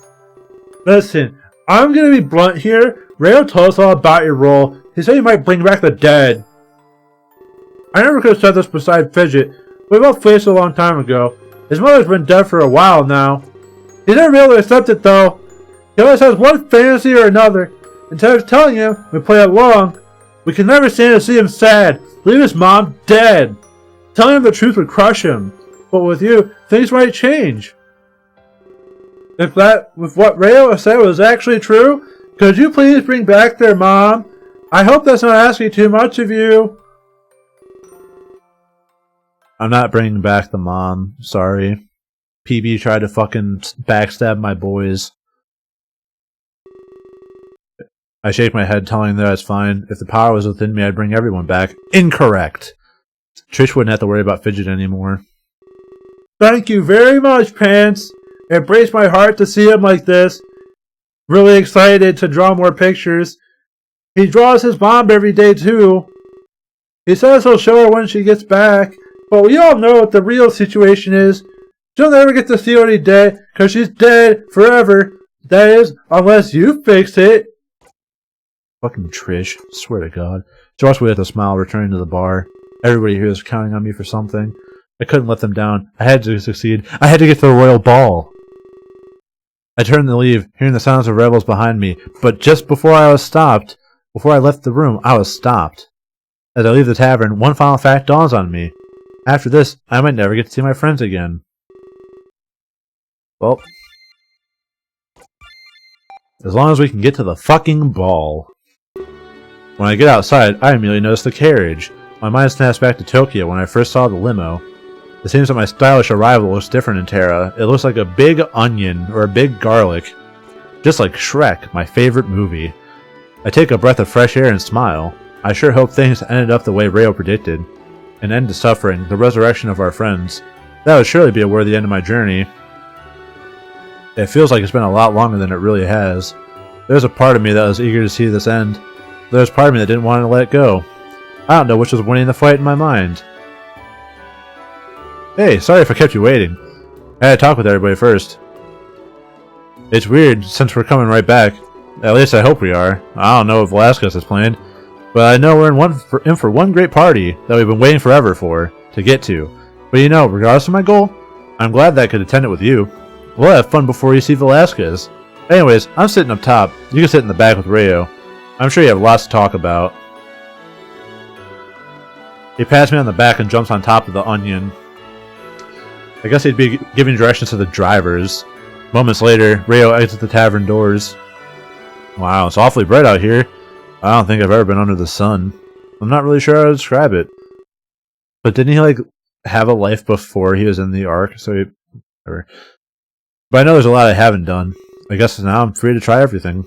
And it's all thanks to you, Pants. He gives me a warm smile before walking to the carriage. I wonder how long it would take to get to the castle. Oh, yeah, he probably was a basement dwelling degen. Would you care to join me? I'm sure we can keep each other company. No shortage of things to talk about. After saying this, he enters the carriage.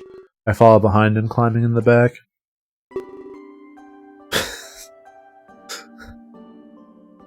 This carriage is much bigger on the inside. There's a whole 6 inches on either side of the big treasure chest.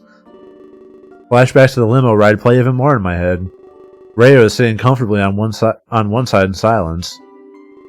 I'd take a seat if I were you. There's so many places to sit.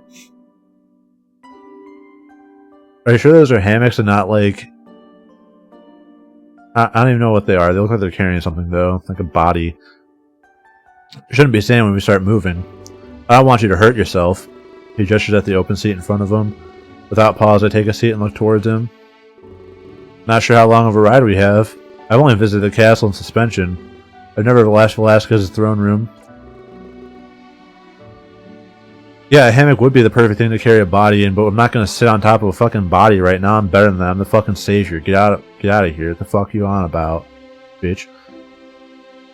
He rests back in his seat, sighing heavily. I never thought I'd live to see this day. I was only immortal. We watched over Terra for millions of years. To think that that change will finally come, I couldn't possibly be more excited. Everything's about to come together. This day will be remembered for eternity.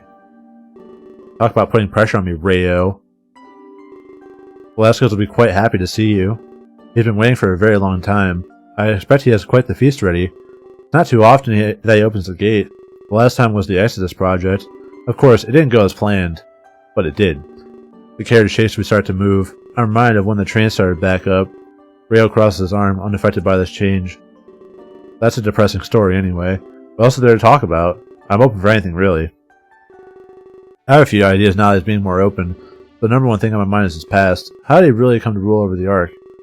Where was he from? Where did he go? Where did you come from, Ark Eye Joe? And what was his life like before? It was all a dream. I used to read Arc Up magazine. You want to know about my past, huh? You really are something else. Always taking an interest in others. Your bond with Ryo is strong enough? How? At what point? I suppose I could tell you a little bit. My memory is a little hazy, though. So let's start with what I remember. I was created by Velasquez a long time ago. Oh god. Likely as a failsafe against Nami and Nagi. I'm positive that he thought this through. I mean, how could I harness the power? It's likely that I'm a living weapon, able to tap into it like their blades. They didn't know about me or expect me, so they carelessly unleashed your power. They thought they had won so easily. Using your power has sent you back, but this is where things get confusing. As you relived events, you got stronger, so I had to work with that in mind. Meaning, there's another truth to be told. I sent you back more times than I can count. Every time I did, your power grew. Unfortunately, many suffered repeatedly. Your journey hasn't exactly been easy. But you've been through so many cycles, made so many choices, met so many people. It was nice to watch you change it up. Every cycle had potential to be different. Did you forgive him? Trust him? I think I did, yeah. But some aspects were set in stone, mainly the fact that people died. But these experiences made you stronger. Your power is far greater than it was, like a grain of sand becoming a desert. Unfortunately, it hurt me to watch this. I watched your friends die countless times. Sometimes it was Rook and others Killa. Never. How fucking dare you? But Clace and Rocker always perished, along with Endymion and Kabu. You came close to dying several times too. I watched Nagi stab you over and over, but every time I sent you back. I grew your power for almost an eternity. Almost an eternity. Yeah, just fucking for almost forever. I had to be certain you were strong enough. In the end, we'd only get one chance. If I broke the cycle, we couldn't go back. So if we were hoping for another chance, you won't be getting one in the end. It's over if your power isn't strong enough. His keeps revealing more and more. So I've been stuck reliving that cycle as well. From what he explained, I was thousands of years old, stuck in an infinite loop to grow my power. If I made different choices in other cycles, he must have witnessed almost every single possibility. This raises a lot more questions than it answers. Velasquez will have to tell you more, such as how you got the power to begin with. I'm only responsible for nurturing it. But enough about that, we're here now. We don't need to think about the past. The future is what's most important to us. I notice that he dodged my question yet again. Is he lying, or does he truly not know his past? Well, I mean it's past before this infinite cycle. Past has been so long he forgot about himself. You might be wondering about what I said. I told everyone you could revive the dead. Of course, this is just my theory.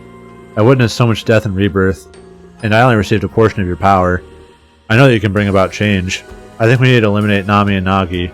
Then maybe you could go back in time. We could change history without any worry. They've been a fixed point on this timeline, but if we can erase their existence, then we could really change things.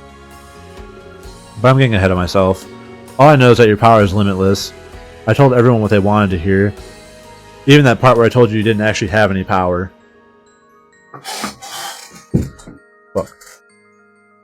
They're still mourning over loss, some longer than others. They need hope in this dark final hour. A great change is coming to Terra. It may even affect more worlds. Atron has a lot of work on his plate. I trained him for that for what felt like years. It took him a long time to learn. To be honest, he had a lot on his mind. He kept asking about Max over and over, but it was not a worry or care. I think he wants to kill her, Pants. But he can't do that, no matter what. He can only visit her in suspended space. He must never kill anybody in that place.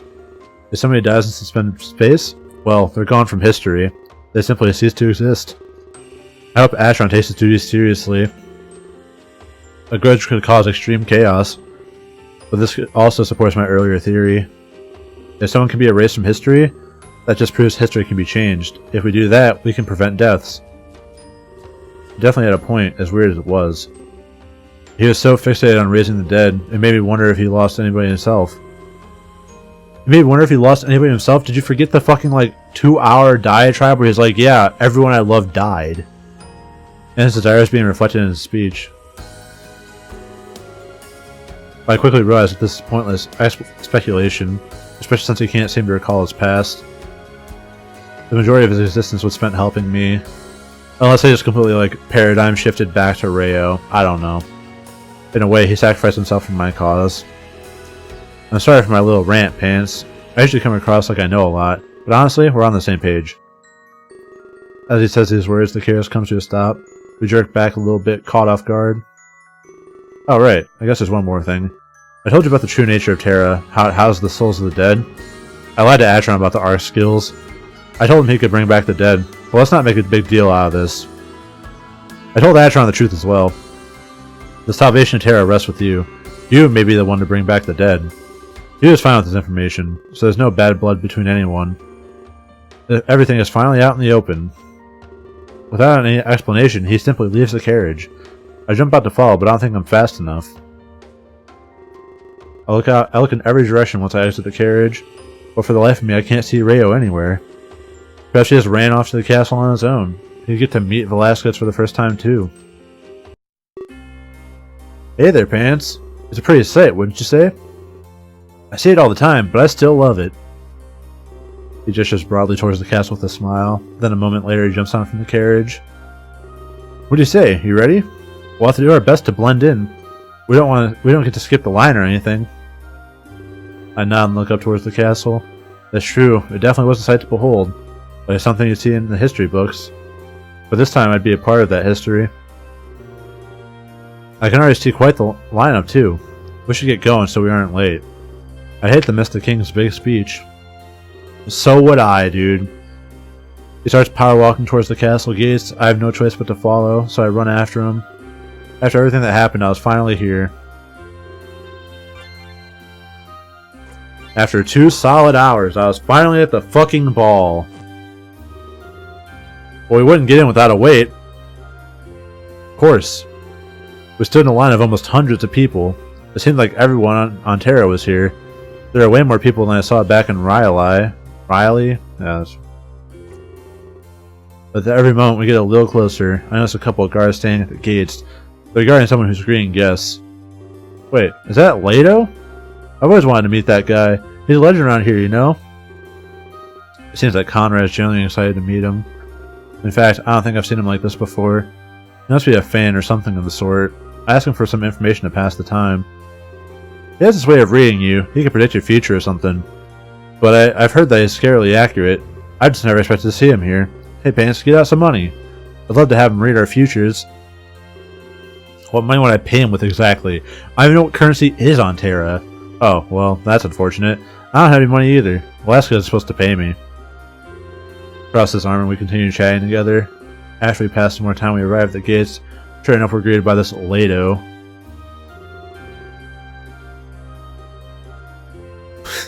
Do you accept empty energy drink cans? Yes. Voice.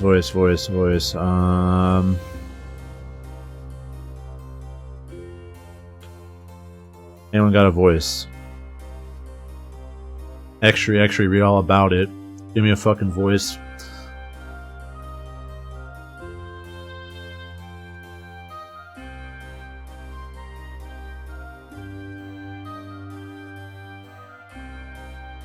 I can't do a Razor voice right now.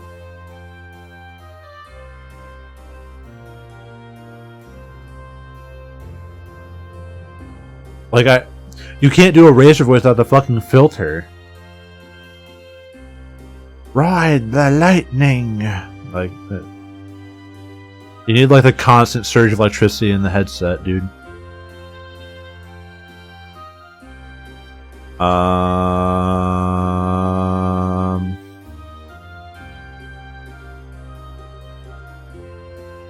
Alright, I'm just going fucking 1930s Paperboy, fucking extra, read all about it! I'm just gonna shout. Hello, citizens! Welcome to the castle! Velasquez welcomes everybody to his home! Today we learn about the future of Terra! That sounds pretty awesome, Leto. I'm Conrad, and this is Pants. You might have heard about my friend. Oh, so this is Pants?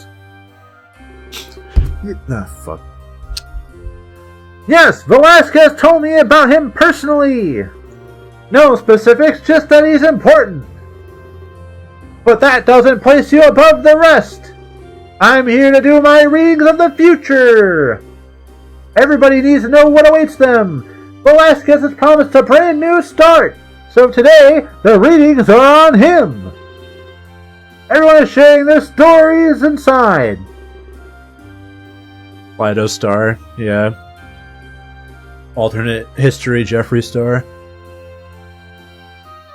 We're looking towards a brighter future. He'll be revealing the future of Terra. But I'll get a little more personal. We'll find out what awaits you, too. That is so cool. I can't wait to hear. I've always wanted to get a reading done. I'm really glad we don't have to pay, so I'm fucking broke. It seems like today everything is free. Velasquez will no longer hold anything back. So, who will get their reading done first? Me! Conrad leaps forward and offers Leto his hand.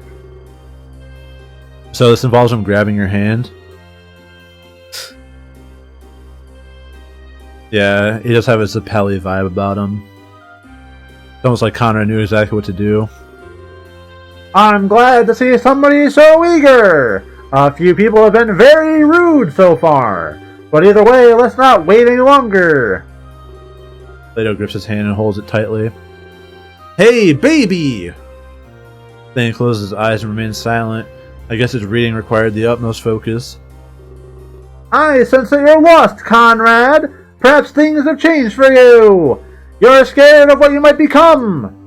But there's no need to be afraid, Conrad. I sense some royalty in your future. You'll get very close to the throne. Everyone you love will be close to you. The way you feel now is only temporary. But you must learn responsibility. Soon many people will count on you. You won't be able to hide in the shadows. No, you'll be pushed into the light. He releases his grip on Conrad's hand. It was over. Conrad looks both happy and confused at what he heard. I'm not entirely sure what he meant, but it seems like my future's awesome. I have no objection to anything I heard. I wonder what yours will be like, Pants. Maybe our futures will cross paths. I'm pumped just thinking about it. Wow, he is more eager than I thought. But I did forget to let you know, Velasquez requests an audience, Pants. He turns to me and gives me a wide smile. He'd like to see you before his speech. So please go to the throne room once inside. That is, after I take your hand, of course. Swing. I offer my hand just like Conrad did earlier. He grips it tightly and closes his eyes. Hum! He squeezes it a little tighter, like it's not working. In fact, this seems more intense than Conrad's reading. He shifts in place a little bit, almost uncomfortably. I must apologize. This is difficult. Normally I can do this naturally, but there's just a lot to process here. I look at Conrad and we exchange awkward glances. Before I can speak up, Leto pulls back. Oh! Well then, that was something else. Thanks for letting me read you, Pants. Wait, what? Ask him what he saw. Enjoy your stay in the castle! Please see Velasquez as soon as you can. Let's not hold up the line any longer. Guards beside him open up the gate. We're pushed inside without any warning. I turn back, but they quickly lock us in. Oh! So much death! Oh, rip everyone. Conrad Gates Leto X.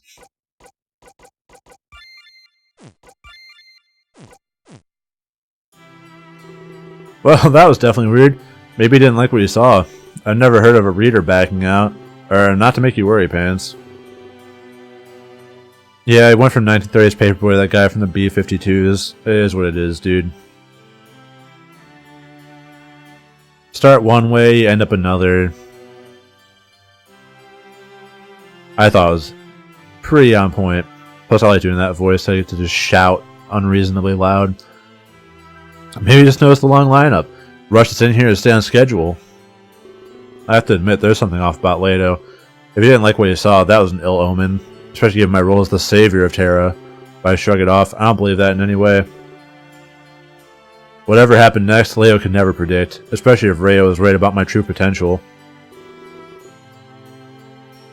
Was just like it did when I left it. I sure wish Endymion was here right now. Our mission, we finally succeeded. He smiles as he examines the royal halls. It must feel good for him to get back.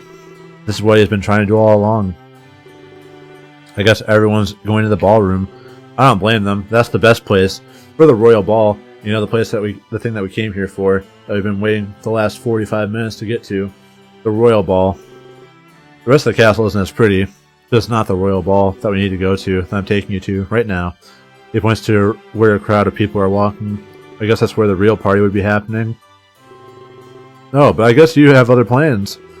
You have a meeting with the king, right? I guess we can't waste time like they can. That's a shame, though. It's amazing. And it'll be so full of people. If only we could put the world on pause. Wink. I wonder if my meeting with Velasquez could wait. Conrad's definitely making the party sound amazing. Should I see the king now, or ask Conrad at the ball? I'm gonna go check out the ballroom, dude.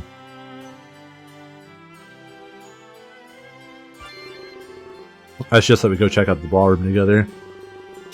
After all, this might be the only chance we get. After everything you said, it sounds awesome. What? Really? You want to go with me? Sorry, that caught me off guard.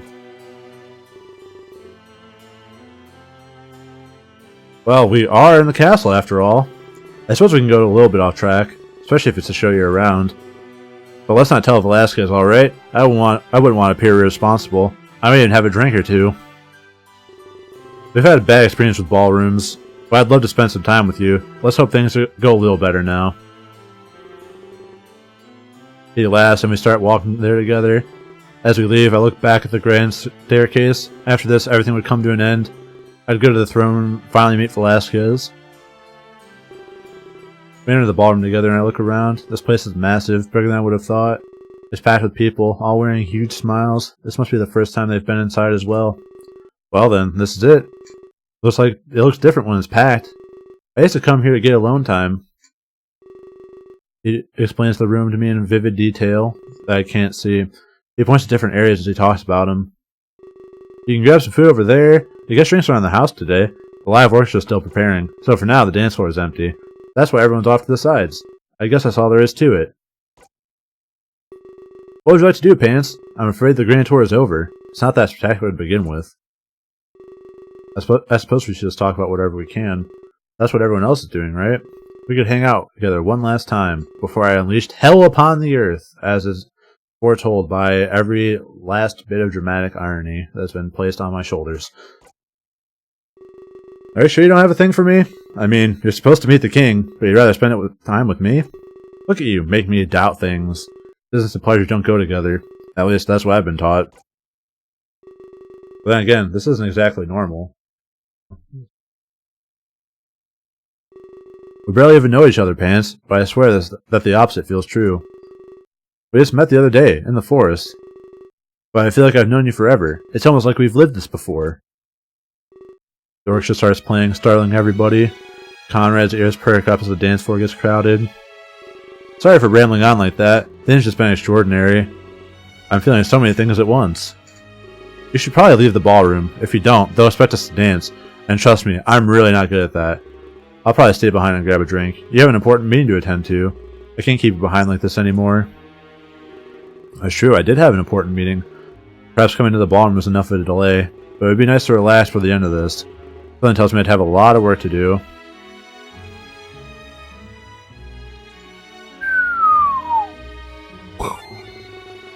However, I definitely have time for a quick dance. I put my hand out and give Conrad an offer. One last dance before this all comes to an end. He looks at me awkwardly, with a blush on his face. Wait, are you serious right now? Like I said, I don't know how to dance. We just make fools of ourselves. Shut up, you fucking idiot, and dance with me. I gesture at the rest of the dancers in the room. Their moves aren't exactly professional either. It's likely they've never been on a dance floor. They're just making the most of this moment. I guess you're right, actually. Perhaps we could give it a try. I've always been described as graceful. Of course, that was about killing. I assume it's different from dancing. Now I'm just delaying, I'll admit it. He grabs my hand and we walk towards the dance floor. We quickly mimic the motion of other people. Conrad looks anxious as we robotically move about. I hope they don't get the wrong idea, you know, because we're both guys. Did I say my gender at the beginning of the game?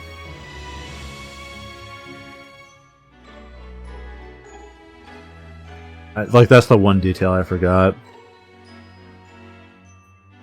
Terra is home to far worse than that. But I wouldn't do this with just anyone. Not even if Endymion asked me to, you know? But you're more special than most people here. People on the dance floor group up a little closer. This pushes Conrad and I much closer to one another. There is no room for Jesus at this point. But he doesn't complain. We continue dancing. In fact, you've left me conflicted. I have a little secret to tell you. It's been on my mind a lot lately. He looks away from me, blushing slightly more.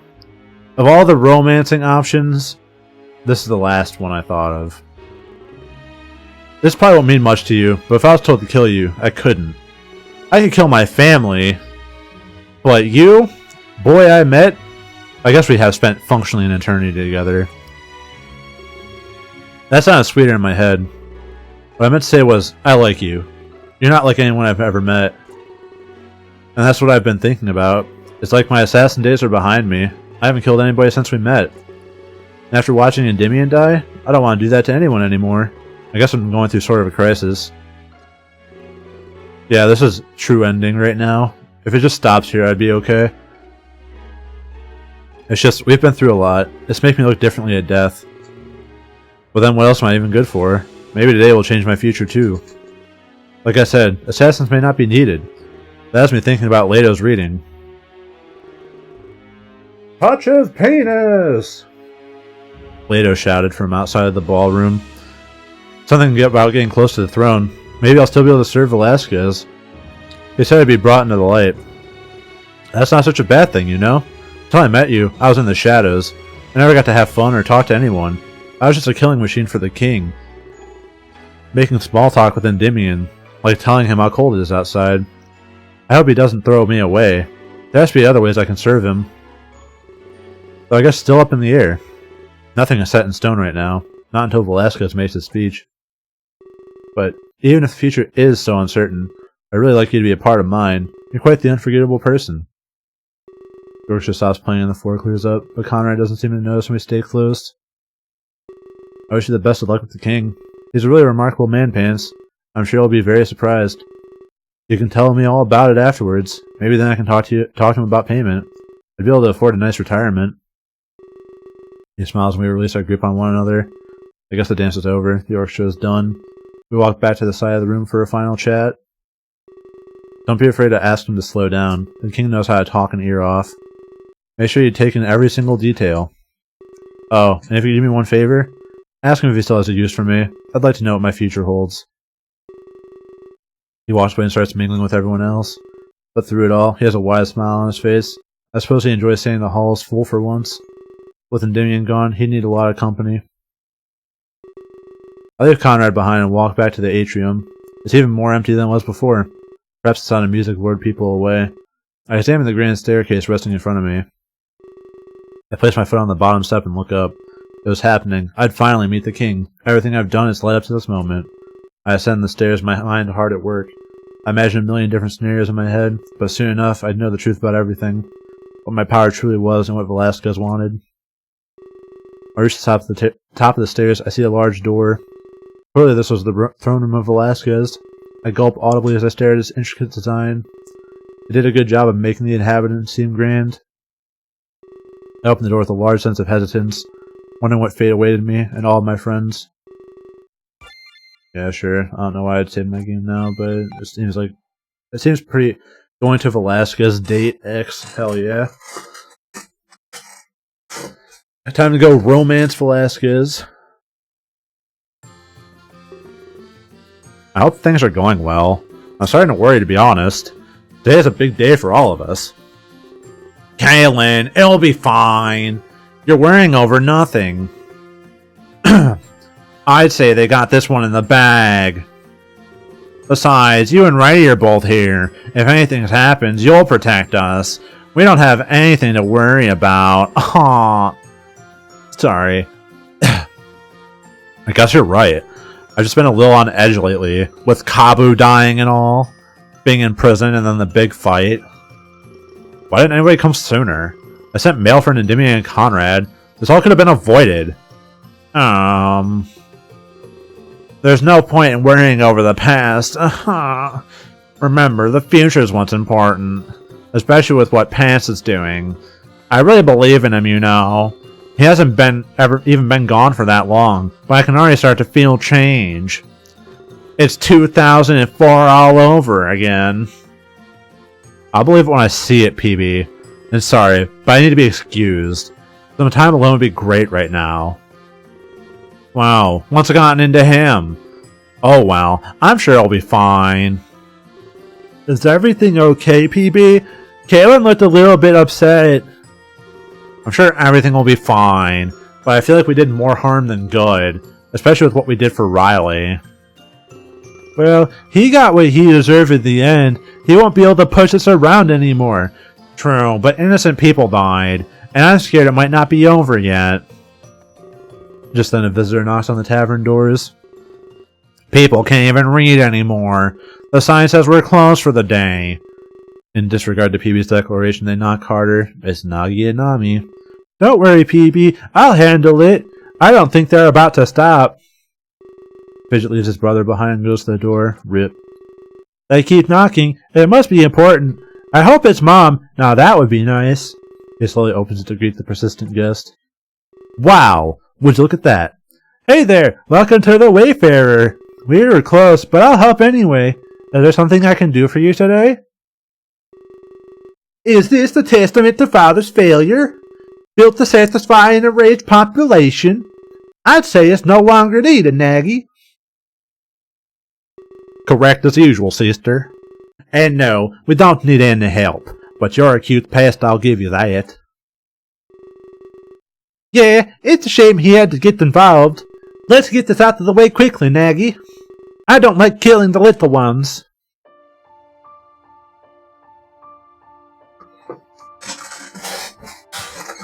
Told you.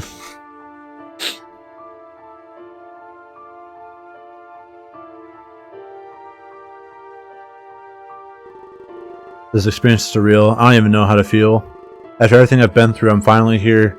A whirlwind of emotion overtakes me and I panic. There are two thrones in this room side by side. One is beautiful white and the other is a dark black. I wonder, which one does Velasquez rule Terra from? I scan the room and take in my surroundings. There's a part of me that finds this room familiar. Of course, I accept that as an impossibility. There's no way I'd ever been here before. I'm not sure what Velasquez is, and this concerns me. But as if to startle, the door behind me slams shut. I quickly turn to look and see a man clad in royal gear. It's finally happening. This is Velasquez. After all this time, you're finally here. I started to think you might not make it. Please, offer me your hand, Pants. To be fair, the time cycle ends when Nagi stabs you. So, he actually hasn't been here. He puts forth his hand and looks at me expectantly. It's not my nature to leave a king waiting like this. I quickly put my hand forward and introduce myself. He has a firm grip and happily leads the interaction. I know exactly who you are. There's no need for introductions today. If I'm not mistaken, you know me as well. He releases the grip on my hand and walks away. Moving towards the throne, I promptly follow suit. However, he doesn't sit, he stands between them. I was told you met Nami and Nagi earlier. That must have been unfortunate. Errant children often cause headaches. He rests one hand on each of the thrones and sighs. Errant children, what do you mean by that? I get the feeling I'm not in for a short discussion. Honestly, I'm not sure where to start. I've envisioned this day for a long time, but now that we're here, I'm at a loss. I'm sure you know the truth about Terra, a reservoir for the souls of the dead. My own personal heaven or hell, your devil or your angel. Things are a little more complex, however, and I'm sure you have lots of questions. But permit me to speak before you inquire. You deserve to know the truth of things, so I'll be nothing less than transparent. Please sit tight and listen to my tale. The people know I'm not from Terra, but they don't know my true origin, nor the reason I've lived in eternity. I come from a large federation of worlds, a galactic community living in harmony. Of course, this was millions of years ago. I can no longer be certain of their status. Terra does not exist in the same space, so I've been out of contact for a long time. Earth as well cannot reach out. We are in our own reality plane. Billions of these closed-off spaces exist. They are given complete autonomy. You could even say they get stranded, unable to return to the Federation. It would be wild if a planet actually existed with 3 other ones that close. Yeah, dude. Just like, I don't know, Newton's Cradle, but with planets. When I left it behind, it was hurting. We were in need of new sources of energy, so I looked to the brightest minds. They gave these visionaries world stones. I'm called Thanos. The technology to create these planes, and the ability to shape their own reality. It was their job to found a utopia, and to create a new source of energy, something that could help us stay afloat. And if they did make a new energy source, they'd use it to break out of their plane. They'd present this power to the Federation. But the power required would be vast. Breaking free would be a sign of success, otherwise they'd be stranded forever. Though, that wasn't really a bad thing. That was the secret nature of this project. If the Federation died, we would live. Their catastrophe would not reach us inside, and we could only break out if we succeeded. It was a failsafe in both directions. Yes, I received several of these stones. I used them to try and save the Federation, but instead I caused so much disaster. The first thing I did was create Terra, a place for me to hide if things failed. My very own utopia, away from harm. Then I had to create another world, a world where I'd conduct this experiment. After all, I was a Federation scientist. But I thought outside of the box. If I created it, I knew I'd fail. I was uncertain and afraid. Our deepest feelings enter our creations. I couldn't paint this canvas without doubt. If I did, it would quickly meet its end. So I created a sort of bridge, a place between worlds connecting them, somewhere to experiment and watch from afar. A celestial observatory deck, you could say. Close, yet too far for collateral damage. That's when I took the next step in my plan. I used the stones to create 2 beings. They are made in the image of perfection. They wouldn't have the doubt that I did. Their sole purpose was to succeed. Error wasn't in their nature. They'd surely carry out my goal. Yes, I created Nami and Nagi. I created Terra and the Ark as well, all using the power from these world stones. After that, I fixed the stones into a spear, and I gave my creations a special gift, the ability to create a perfect world. They made what would become Earth. Standing on the bridge, they used the spear. They fulfilled the duty I created them for. But I've learned perfection is fleeting, or at least sabotaged by our own curiosity. They wanted to know something more about themselves. This desire for knowledge hurt the Earth. They started to neglect their duties. I had no choice. I had to open up to them. But they are not accepting of the truth. We are all thralls of the Federation. I'm preferable to Xeon, honestly, but I have a thing for Char Aznable, what can I say? They said they'd rather not exist. I felt guilt for creating them. They only lived to serve the Federation, but instead of guilt, they felt anger. I couldn't stand up to them. They embodied the power of the stones, but they held a weaponized version too. That's a spear? I begged them not to kill me, but they said they had far worse plans. They'd make the Federation suffer first. They wanted to see who was playing God, who was condemning people to these fates, even if it was for the greater good. I'm sure they would want to kill them. They'd seek to tear the Federation apart, but they are convinced that this was a just cause. To that end, they broke free. You see, the stones weren't living beings. They couldn't grow stronger with experience. But Nami and Nagi could, and did. I cursed the fact that I created them. Why the fuck were they so ugly? My abstract thinking condemned us all. But they didn't just leave me behind. They engaged in a ritual before they left. Something that cursed me for what I had done. They used the spear to plague Earth. Disease, famine, death, darkness. They wreaked havoc on what we created. This broke the spear into 3 fragments. 2 of them are the weapons they carry, and the third they hid away from me on Earth. They literally came up to your mom as you were being born, and just shoved it right in you. They told me they'd return one day, after they'd met the Federation leader. That's when they said they would finish me off. They wanted me to suffer for eternity, watch Earth fall apart from their curse. I'd see my entire cause fall before me. They had the power to destroy the galaxy. They'd rampage in search of the Federation. I'd never get that 3rd fragment. My creation would crumble before me. They would destroy the people I served, and they would truly come back to kill me. At least, that's what they thought, stupid asses. But I'm not what you call foolish. I only made this world, and Earth, and the Ark, and them, but I'm not stupid. I didn't give them all the world stones, idiots. I kept some to myself, a contingency plan, but this time I did the opposite. I created a being to help me rule Earth. However, I didn't model them to be perfect. I wouldn't hold them to such standards, but together we would rule over the worlds. They would call the Ark their home. Reo was a fine ruler and son. He helped govern Nagi and Nami's curse. He was in control of the force of death. This helped Earth stay correctly populated. He could even prevent the spread of disease. He kept the balance of things in check. Nami's the sister. But I noticed something peculiar, a byproduct of my children using stones. Death had an aspect of power to it.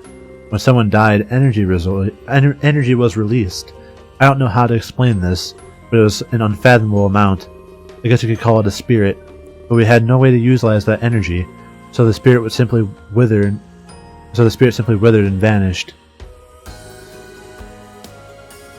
At that point, Reo had an idea. Their spirits could find form on Terra. When they died, they'd come to my paradise. I agreed without a moment of hesitation. We put it into effect as soon as we could.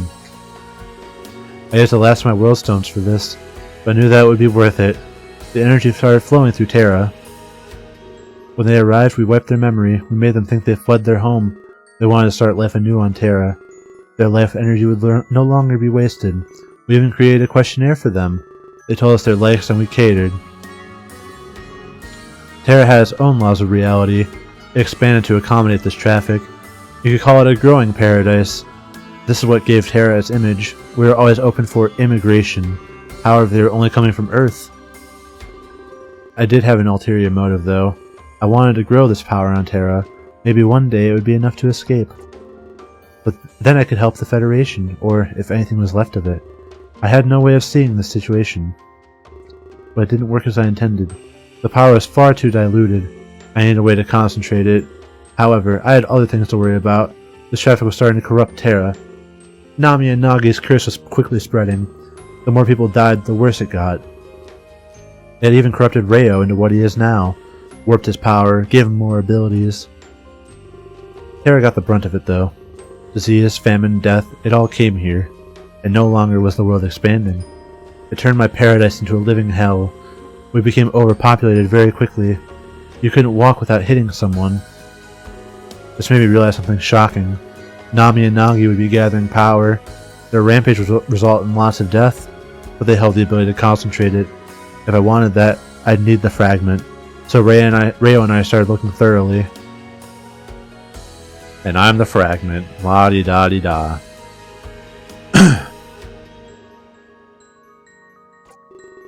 We looked and searched all over Earth, in constant fear of Nagi and Nami's power. They had far too much of a head start. Eventually we found the fragment. With everything in place we planned. How do we grow enough power to stop them? We had to set a trap. They could likely sense energy. We needed enough to lure them back. But my past had taught me one thing. The stones on my scepter were not enough. I needed to make something living. Something that could grow exponentially. So the third fragment was the scepter? As unbelievable as this is, I was following along. He had a way of explaining things in a clear fashion. Sorry, I'm getting ahead of myself. Basically we wanted to lure them back. We'd unleash our power and tap into theirs. After all, they were harvesting too. I had to assume they held more power, so we only needed to get their attention. When they came, we'd spring the trap. Everything would be present in one room. All 3 fragments, them and our lure. A battle would likely ensue. But everything would be connected. We could unleash every bit of power. That's when I'd break free from here. But I wouldn't stop at just that. I'd go on to break out every reality plane. It would cause a massive chain reaction, and in the end we'd all be free. We could live in harmony like before. We'd open our trade routes and help each other. All the connections would be open. This has always been my goal, Pants.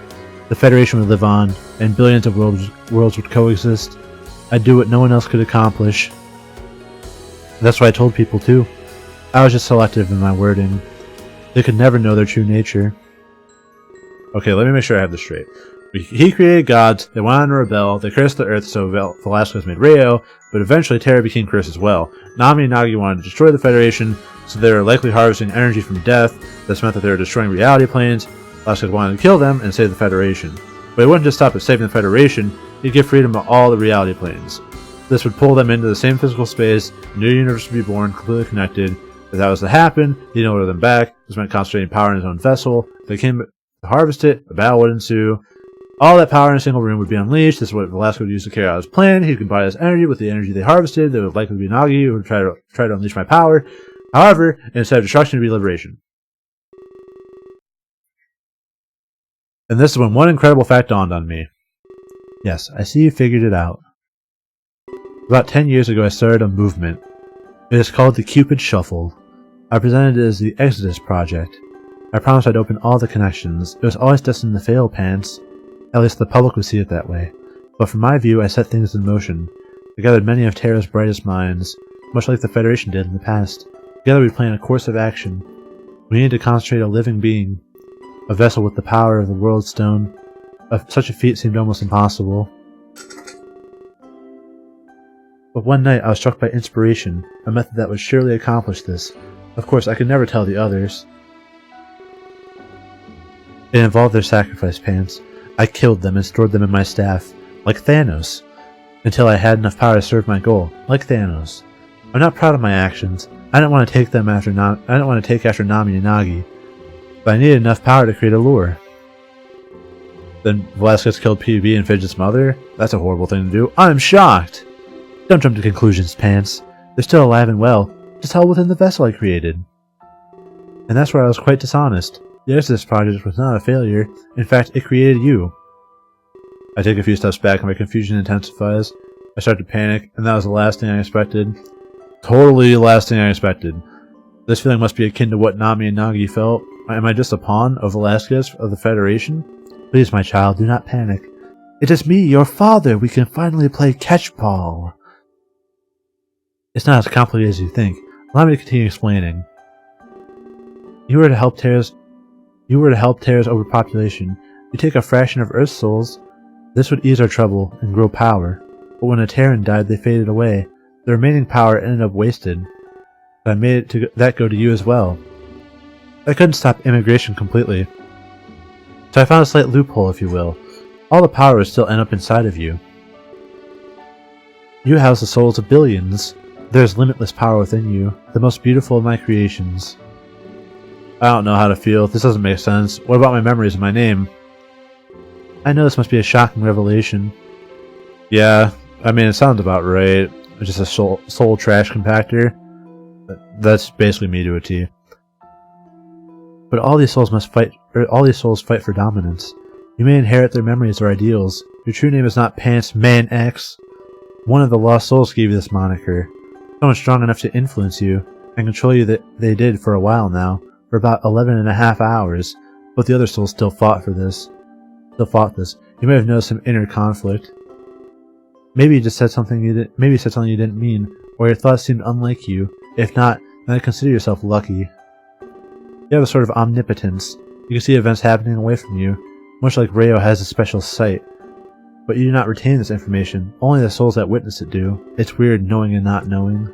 That would be the source of any doubt. Memories conflicting with Pants' soul. It would definitely make you seem ignorant. But you're nothing of the sort, my child, and you won't hold these souls forever. You'll have freedom when the battle is over. You'll be able to retain your physical form, but you'll hold on to the strongest soul. You'll truly become Pants. That is, if there is enough power. But we must hope you are strong enough, and that Nami and Nagi have enough as well. I don't think I've ever been more confused, so I was an amalgamation of billions of souls, and Pants was the name of the strongest soul within. I didn't die, though. I didn't like this, but I could gain my independence, and explain how I met with people who have died. They must have been stored in me as a vessel. There had to have been a way to release them, or revive them. I notice he doesn't mention Rayo or his plan. Was he keeping that secret, even from Velasquez? If that's the case, I feel good about my odds. Rayo has been growing his power for an eternity. But Rayo told me he didn't know what my power was. It's odd that sending souls to Terra was his idea. It wasn't a hard connection to make if you knew. They were both aware of the energy death created. It could be another lie, or maybe he forgot. He'd be living the same cycle over and over. His only objective was to grow the power within me. I feel unworthy of such devotion, even from Rayo. But yes, that's the story. Now you know the entire truth. You're made to fight Nami and Nagi. You'll defeat them and unleash the power. Then you can reshape reality as you wish. You don't have to take after my ideals, but I know there's no evil within you. So the universe is in capable hands. I trust your judgment, Pants Man X. Just then the throne room door is kicked open. I didn't get a chance to process all of this, but at that moment I realized I'd never get to. Nami strolls down the red carpet towards us. What a beautiful story, Father! But obviously worked in your favor.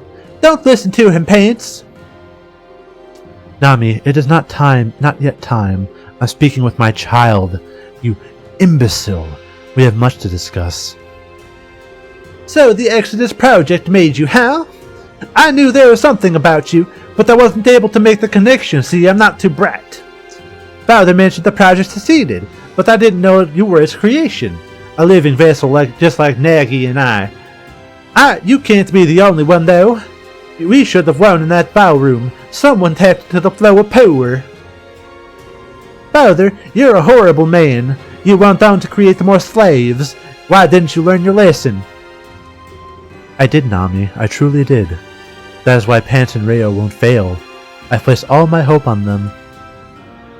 So the other one is called Rayo? Another name to add to my list. None have been able to escape my wrath. Father, you're a foolish man. I can't believe Pants would trust you. You only created others for your own gain. Nami looks at me, displaying signs of sadness. She lowers her sword as if to show a lack of hostility. Father is a pawn creating more pawns. He doesn't love his creations. If they rebel, he wants to kill them. I'm sure he's planning our demise, and it's likely he wants to use you. But that's all he ever does, use people. All of Earth and all of Terra is full of pawns to achieve his goal. Renewed sustenance for the Federation. Nobody here exists beyond that purpose, and that is the harsh truth of things. The Federation thinks they can play God. Or at least they did think that. What? Nami flourishes her sword before attacking Velasquez. She skewers the blade through his gut, smirking. Looking straight in his eyes, she laughs. Your Federation is no more, Father! Destroying it was almost too easy. Our sights have been set much higher now. But I've waited so long for this. The chance to destroy your dreams. And punish you for everything you've done. Blood drops to the floor and I look on in shock. I want to do something, but I can't come between them. I'm paralyzed in fear as I watch Nami kill Velasquez. Nami, please. We had such a hopeful existence. We had the potential to do anything. But in the end, we were slaves. I believe in a life of limitless purpose, not the life planned by a creator. You can't tie me down with strings, Father. We lost all hope when you told us the truth, and now I will do the same to you. Your Federation is gone, completely razed. You've wasted millions of years, and it was all for nothing. No hope exists. You cannot stop us. Velasquez trembles, losing a severe amount of blood. Oh, what if he stabbed himself to store his own soul in the scepter? Damn, stay woke. There's distance between them as the blade is so long. No, Nami, you're wrong. Hope will always exist within us, even when it seems like there is none. It's up to us to chase after it. Instead of that, you gave up. Only those who persevere will survive. He grabs the blade and pushes it deeper inside of him. It causes him more pain but closes the distance. He takes steps as he does this, but moving towards Nami. Father? You lashed out instead of looking for hope. I'm not to blame for your tantrum, but there's one thing I know for sure. He impales himself further, taking more steps forward.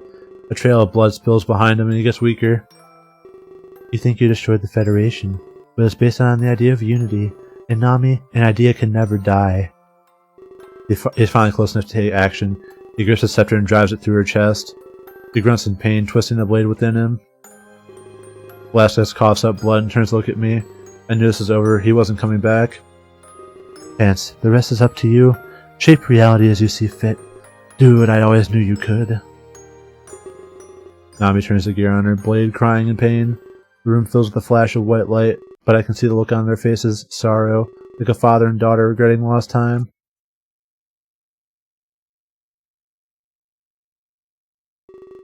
And when it subsides, they're both gone. The only thing remaining is Nami's sword on the ground. I walk towards it slowly with a sense of anxiety. Did all their energy merge into this blade? I kneel down and pick it up with an intense hesitation. If that was the case, its power was incredible. The power of Nami, the scepter, and myself. I started dual-wielding them and swinging them around. It was cool as shit. If anything could stop Nagi, it was this. When I pick it up, I hear clapping behind me. I turn to see Nagi standing by the throne room doors. While you were parting at the ball, I was becoming the blade. He must have been watching and enjoying the show. His slow claps echo loudly through the chambers. He walks towards me and takes out his blade. I do the same in turn and we meet in the middle. We stand in front of each other, weapons outstretched. I can feel beads of sweat making their way down my butthole. Do you really think you can win, Pants? I have a 350% crit, and I have a talent at level 20 to increase it by 100%. Remember what happened last time? You got the Loki, but that won't happen twice. I stand my ground and grip the sword tighter. Last time I didn't stand a chance, but with the sword I might be able to win, especially if it's connected to the power within me. We've harvested for an eternity, you know. You were only created a decade ago. I'm only 10? What makes you think you're stronger? Nami was much weaker than I am, and the Skipper's power is almost gone. I don't see how you could defeat me. You might as well give up, or at least join me. Not everybody can wield that blade. He's insane if he thinks I'd want to join him. He and Nami must have destroyed so many reality planes. The lives of countless billions were in this blade. I wanted to free them, not harvest more, but at the same time he could easily defeat me.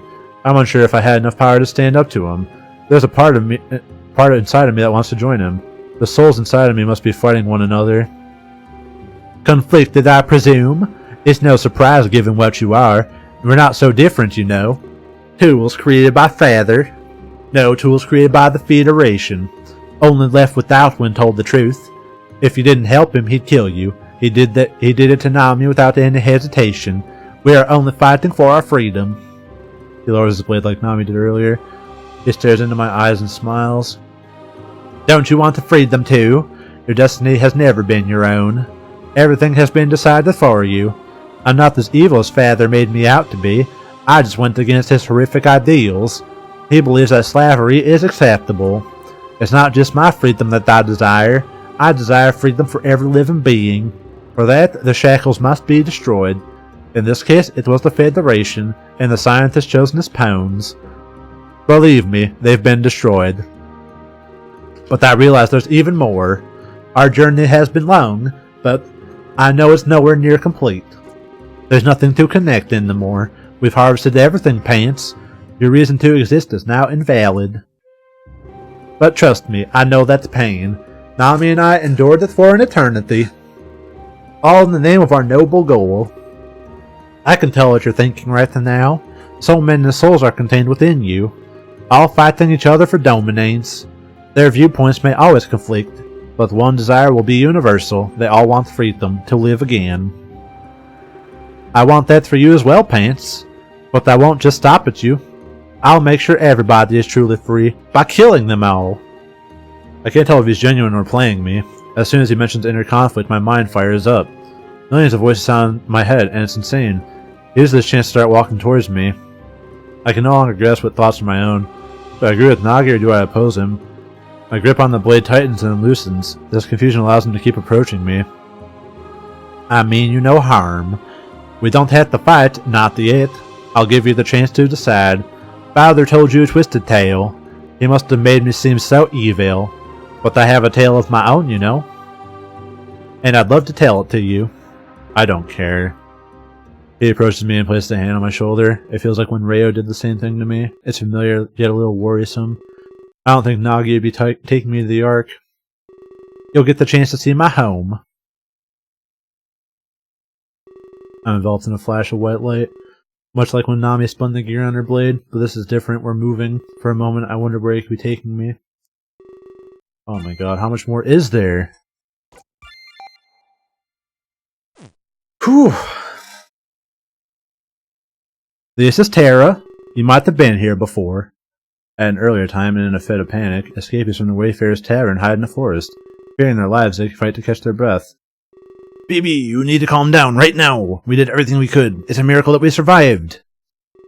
Don't you dare tell me to calm down. Did you not see the same thing I did? They killed my brother thanks to you. That wasn't my fault, PB. You didn't see what those two could do. It would have been useless to contest them. Please think about this rationally. I'm upset more than I've ever been, but I didn't want to add to the body count. It was your job to protect us, though. You've been doing it for years, Righty. You can't just back down from a fight. PB, I know this is difficult for you, brother. We'd all be dead if we fought back. They have power like I've never seen. We need to be thankful we escaped. I hope Trish and Kaelin did too. But trust me, Fidget's not gone yet. They skewered him right in front of us. I held him in my arms before he ran away. How can you say he's not gone? PB fumes with anger, but this time is justified. Remember what Rayo told us, PB. Pants has the ability to fix all of this. Right now we need to focus on survival. This will all blow over soon enough, and we'll get to see everybody again. Not just Fidget, but your mother too. Do you really believe that, Righty? Yes, with all my heart. I know what Pants can do. You're lying. You said we need to focus on survival, but then you said death is irrelevant, especially if Pants can reverse it. Why didn't you just die? That's why I don't believe you, and that's why I think Fidget's really gone. You fear death, you don't want to die. You don't truly believe in Pants. You don't truly believe in Rayo's words. There's a part of you that knows the truth. Righty clenches his fists, unsure what to say. You're holding on to a false hope, just like Fidget's been doing for years. I miss him, Righty. I miss him so much. And it's all your fault.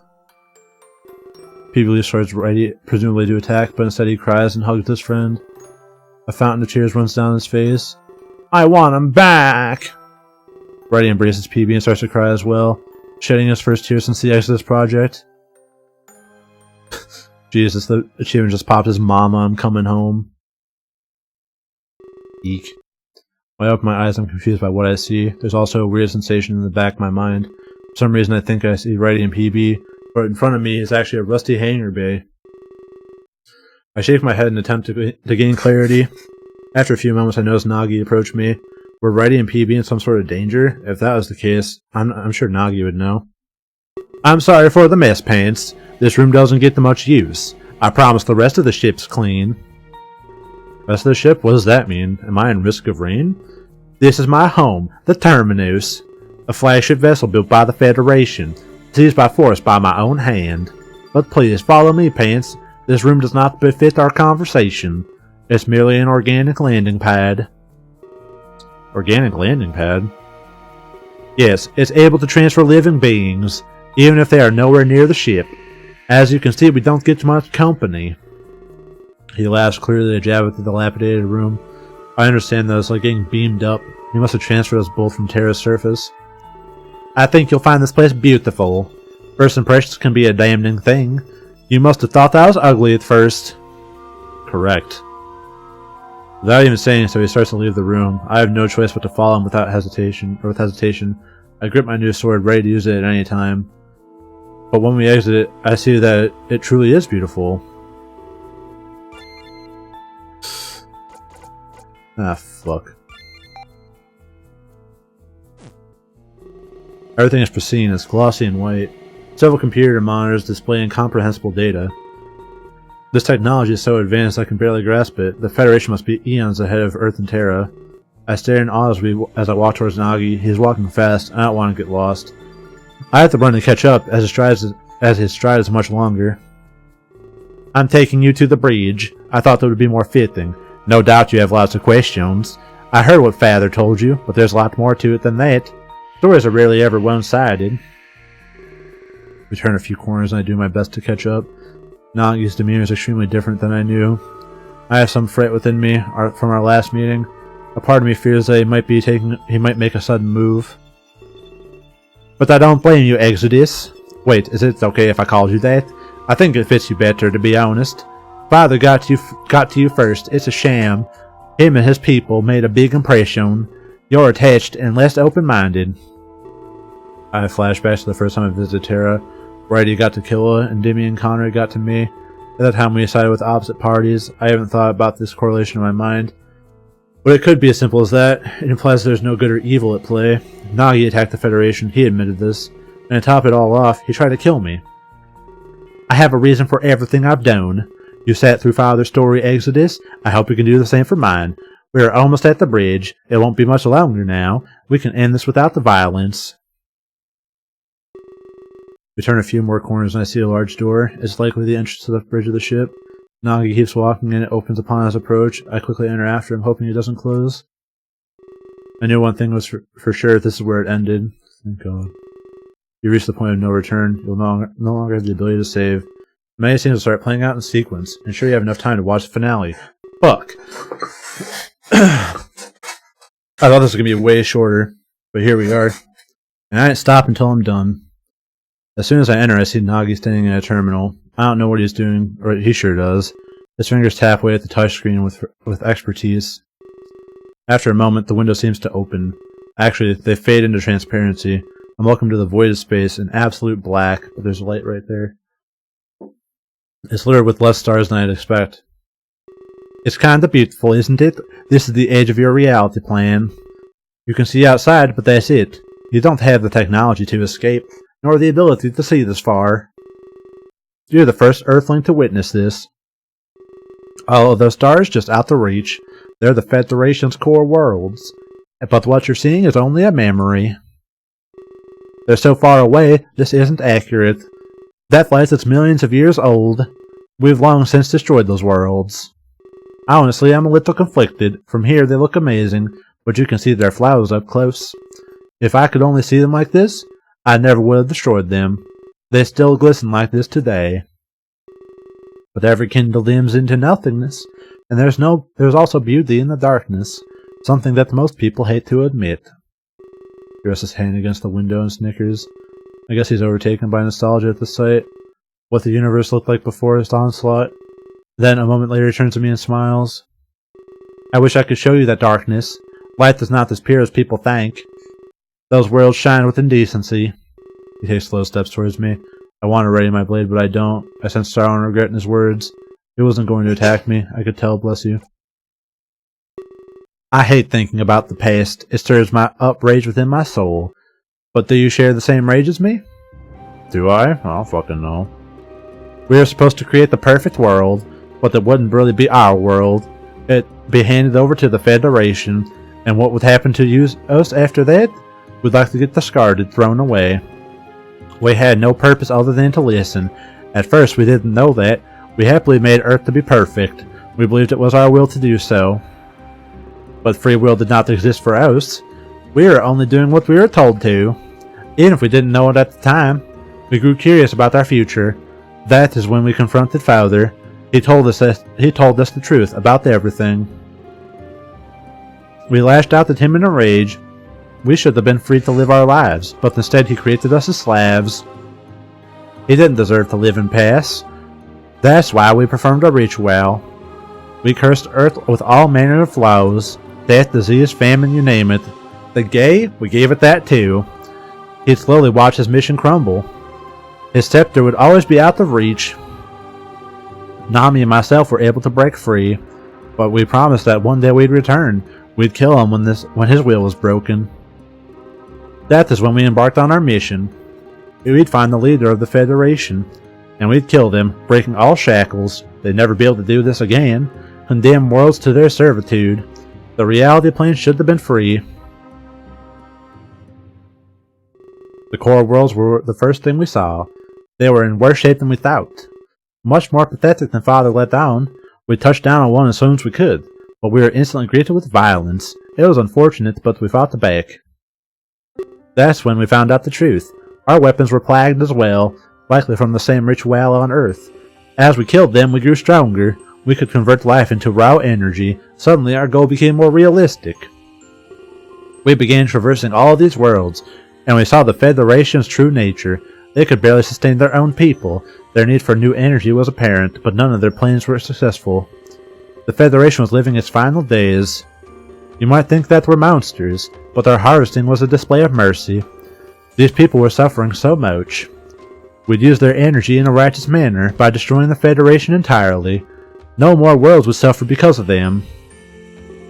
As we harvested, we interrogated. We learned where the Federation was run, and about its leader, the Imperator. We knew where we had to go, the world that the Imperator called home. Only there could we end the Federation, but we saved it for last Exodus. We wanted the Imperator to suffer too, much like Father would be at the same time. He'd see his Federation fall apart, and then he lost all hope. He'd die. Then the universe would be truly free. The end. Our journey finally led us to the homeworld. We were all-powerful, completely invincible. Sure enough, this world was a paradise. They weren't suffering like other worlds. The Imperator obviously did this on purpose, ensuring that he was able to live happily. We met with him and had a long talk. He stood by his morals to the very end. These experiments were for the greater good. He was civil, which was unexpected. His experiments led to so much suffering. He was the biggest mass murderer in history. Therefore, his end was very fitting. We killed him but showed him no mercy. He was destroyed by his own experiments. We should have been satisfied but weren't. Was there something else we had to do? That's when we discovered the Terminus. The Federation knew that they were dying, so they no longer sat around waiting. They built a ship capable of reality travel. Then they wanted to visit their reality planes, rather than waiting for them to break free. We seized the ship without hesitation. That's when we realized what to do next. The Imperator was not the true creator. Something or someone made the Imperator. The Federation didn't spawn from nothing. This entire universe was likely created, but what would hold such power? We needed to continue our harvest, but now we could visit the reality planes. We are no longer limited to core worlds. The power we could gather was infinite, and we'd need every bit of it, but we'd be breaking out of the universe. Reality planes were nothing to us anymore, and the Federation wasn't significant. There was an even greater target out there. So we did what we'd been doing forever. We started harvesting the reality planes. Our power grew with each successful harvest. That's when Terra piqued our interest. There seemed to be a massive power present. Not only that, it was rapidly growing.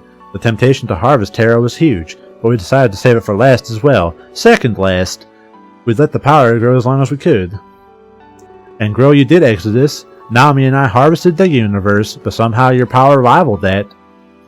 It would definitely be enough to break free. That's when we decided to come to Terra, just like we came to Brazil. Nami was driven by her lust to kill Father. And who was I to get in her way? She had a desire that was truly her own. She wasn't acting under any influence. Carly, please come to Brazil. Please come to Brazil. So I let her do it. Even if she died, her final act would be her own choice. There is nothing more beautiful than that. I promised I would achieve our goal. That's why we destroyed the tavern. There'd be no need of it anymore. It was symbolic of Father's failure, his hopes to see a connected universe. We had fun razing it to the ground. But I swear we're not the monsters or anything, and that brings us to where we stand. On the cusp of a universal revolution, I wanted to find the All-Creator, Exodus, even if I have to travel forever. Even if a million universes get in my way, I will find them and destroy them.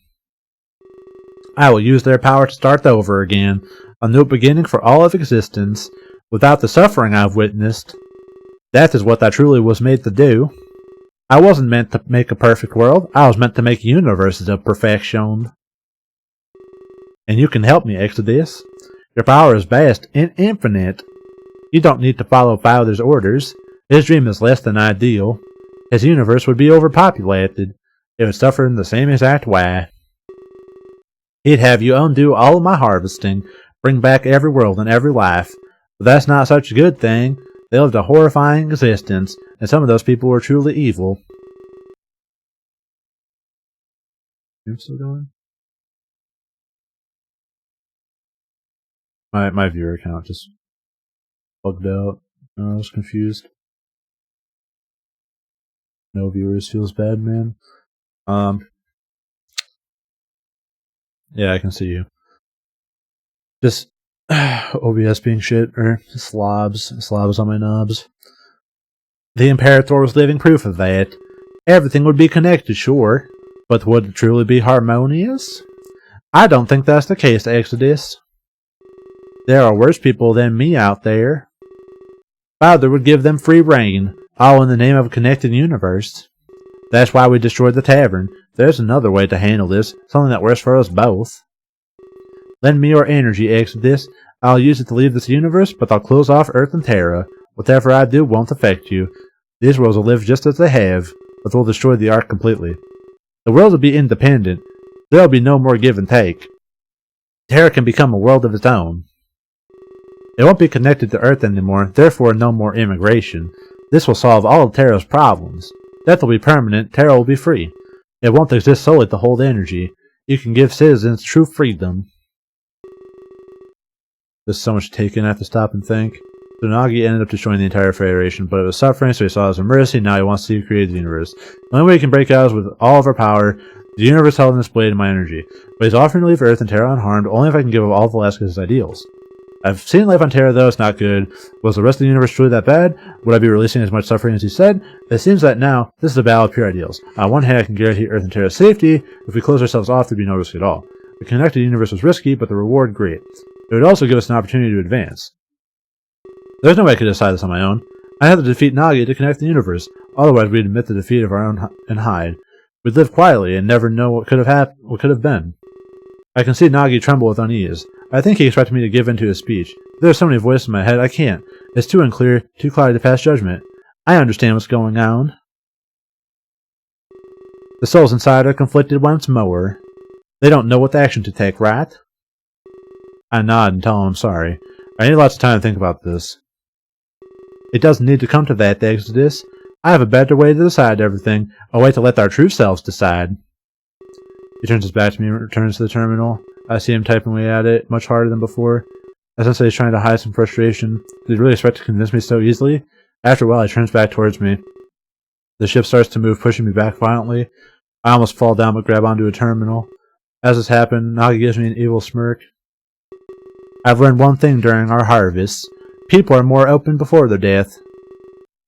People are most open before their death. It's when we put things in perspective. You can learn a lot about another person, especially with a blade to their neck. So tell me, what do you truly want? He flourishes his blade and holds it out towards me. I see if we do the same in turn, facing him. The ship is moving, our destination unknown to me. Nagi keeps that evil grin on his face, ready to kill. Our destination is Terra, a crash course. In fact, we'll hit the castle directly. The fallout will obliterate everything. Let the blade speak of your resolve. If you can defeat me, then very well. You will make Father's dream a reality. But if you don't defeat me in time, we'll crash and you'll die. Then I can use your power for myself. Ow, ow, ow. He lunges towards me and attempts to strike me down. I meet his sword halfway, locking both of us in place. I gaze into his eyes, it seems we're of equal strength. The blades stay in deadlock, not choosing sides. But there's a part of me that wants to defeat him. As he attacks the desire, the gear on my blade spins. It gives me extra strength and I finally overpower him. But he dodges with ease, moving to the side. After a moment, he attacks once more in full force. I brace myself and hold out my blade in defense. When our swords clash, a white light flashes before us. Luckily, this is a reaction to my spinning gear. Oh no, the energy is escaping. These blades weren't meant to clash. Exodus, tame your gear immediately. I don't listen to him and I attack again. I needed this boost if I wanted to win. A white light flashes, they clash another time. But when it fades, I notice new stars glistening. A celestial light show being born from the blade. Worlds long since harvested, finding new life. Don't be foolish! You'll undo all of our work! then neither of us can achieve anything.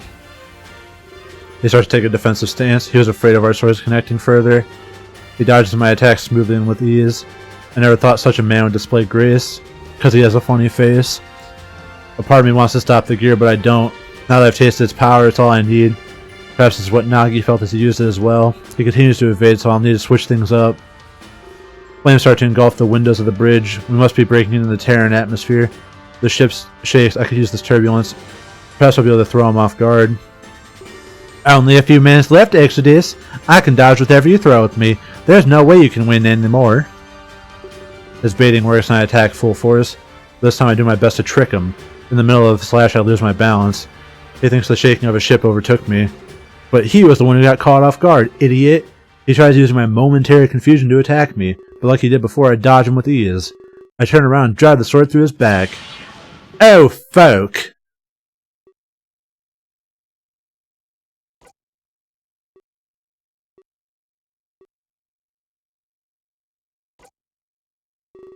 He lets out a grunt and falls to his knees. Ooh!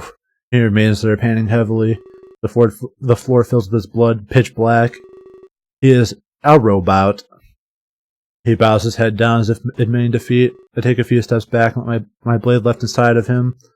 The puddle of blood on the floor grows in size. I watch on, all expecting him to pass out.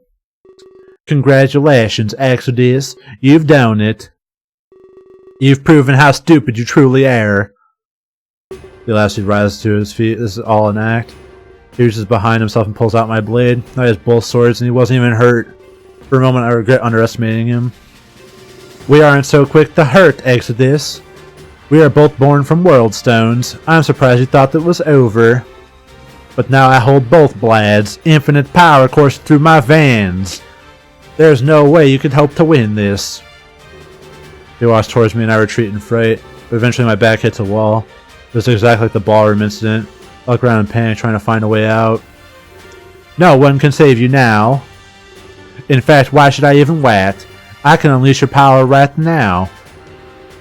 A few more steps and he's right in front of me. I know there's no use in trying to run. I tried the same thing back when Endymion died. This time I wouldn't get sent back by Rayo. I often wondered if there was an afterlife. On the off chance that there is, give Father my regards when you see him. Yeah. And with that, he plunges both blades inside of me. I scream as I'm pinned to the wall inside the wall of the terminus.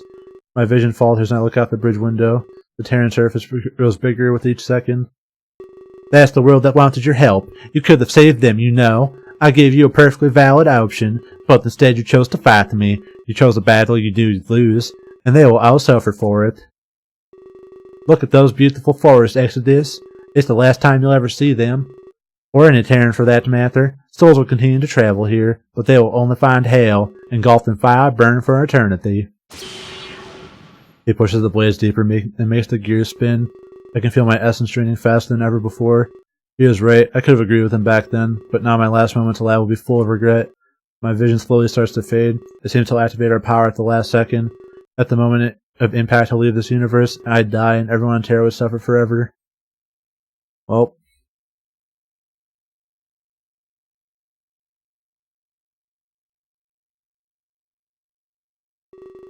But just like the ballroom, it wasn't over yet, bitch. However, instead of fear, these events bring hope. Not so fast, Nagi! He quickly turns to address the intruder. He's caught off guard as they've never met. It was good to see a familiar face after this, and part of me knows exactly what will happen next. Atron, do it now! While Nagi is confused, Rayo makes his move. He dashes towards me and pulls out one of the swords. Then he returns to the center of the bridge, smirking. He points the blade at Nagi, completely determined. So, we finally meet. Velasquez's creations, together at last. He sure screwed up the first time around. You're the other one, then! You foiled my plans in the ballroom. Brother, do you have a death wish? Nagi turns to me and tries to take the second blade. Before he can get to me, he's stopped. Going somewhere? Atron quickly removes the other blade. I fall to the ground in a puddle of my own blood. But they have both swords, free to kill Nagi. They stand there pointing both towards him. You two, explain yourselves! I demand you tell me what's going on. Like you did to all the others you killed? Don't make me laugh, you don't deserve it. Today we erase the scourge from the universe. Rayo lunges forward, stabbing Nagi straight through. The larger man stumbles back, groaning in pain. Oh! Oof, that hurts! Atron, let's end this. Destroy the cause of so much suffering, and give a brighter future to everyone. Couldn't have said it better myself. You know, I thought I won the battle, but now I know this is truly the end. He follows after Rayo and stabs Nagi as well. They both look at each other and give a firm nod. They activate the gears and Nagi screams in agony. Oh no! You fools, you can't defeat me! I am the embodiment of death. A force more powerful than anything. Atron simply laughs. And I am the embodiment of life. For the first time, it has prevailed. A new force will govern the universe. A white life engulfs everything. I can't see, but I can feel energy and then a lack of it. Almost as if Nagi is now a part of their blades. Have they truly defeated the man who created Earth? I bring myself to my feet and my knees tremble.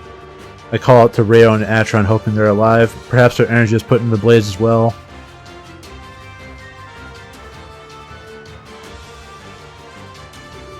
But when the light subsides, I see that's not the case. They both turn and face me wearing huge smiles. I skipped dinner for this? Yeah, fucking same, dude. They had teamed up and done the unthinkable. They destroyed Nagi, ended his twisted journey. It's not over yet, Pants. It's time to unleash your pooer. Atron, just like we practiced. Fusion. Ha! They turn and point both swords at me, but I sense no hostility within them. It's finally time to bring this to an end.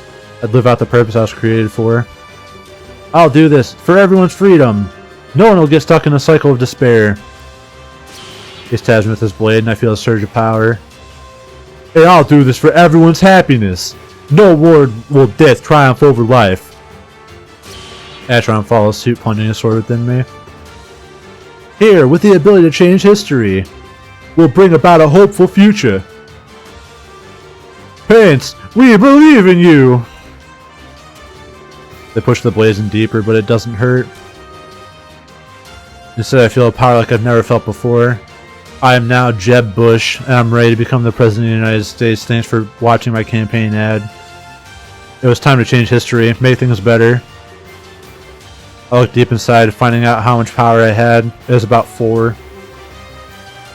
With all of it, I'd create the best possible reality, but how much power did I have, and what could I do? This is a culmination of every action I ever took. Well.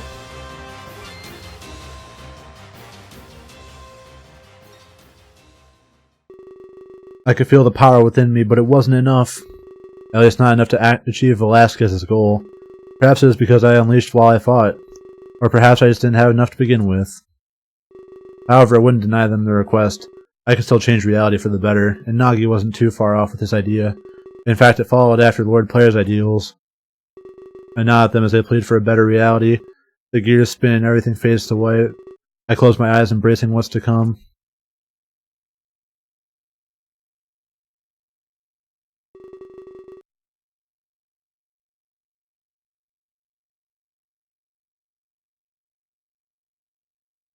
One moment, please.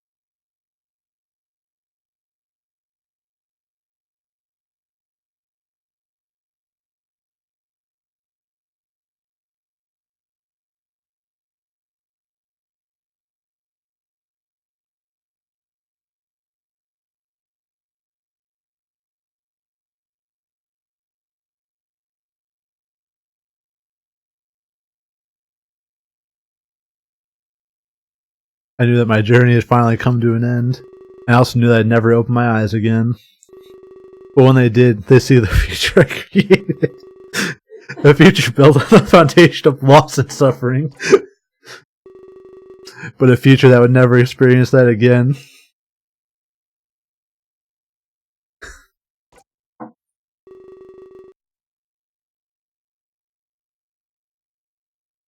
Alright, so now I'm canonically dead. Let me just do this really quick.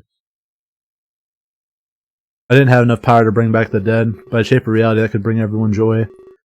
They would never know the truth of what happened. The same lost souls that made this dream a reality.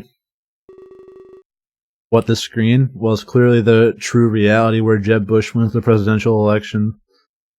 I would be among them as I knew the truth. My sacrifice and suspension meant I'd be forgotten.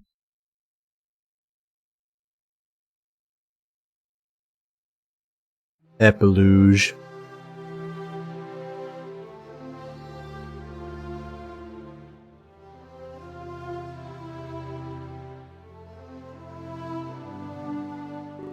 After everything subsides, Reddy and PB head home, but only the raised ruins of the tavern greet them. It wouldn't be long until they noticed what happened. Immigration subsided, Tara would get no more visitors. Righty, I can't believe this. It's almost like it was never even here. I'm sorry, you were right about that woman. There's no need to apologize, PB. I have a feeling her reign is over. No one will have to suffer like this again. PB takes slow steps through the rubble of his home. He kneels down and picks up some broken glass. It's still a little hard to believe. She destroyed almost everything inside? PB laughs as tears stream down his face. He holds the piece of glass close to his heart. No, not everything... fuck. No, not everything, Righty. This is one of Fidget's doings, only he could be this clumsy. Righty approaches PB, inspecting the broken glass. They share a laugh, finding a moment of happiness.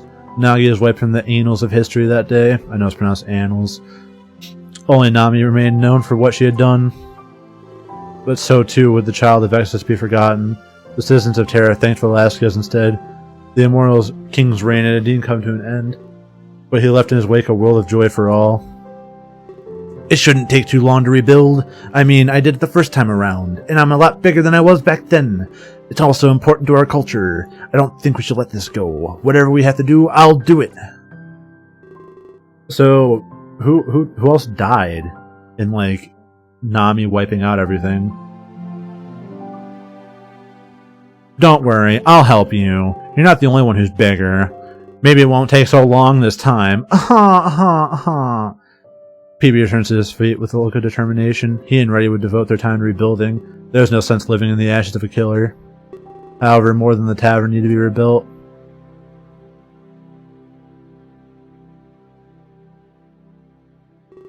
With Velasquez gone, Terra was in disarray. Conrad immediately ventured in the throne room. Amongst his findings was Velasquez's journal, the chronicle of his life ending with one decree. Wait, you want to leave? Let's not make any hasty decisions. Sorry, my lord, it just feels right. I've been a royal advisor my whole life.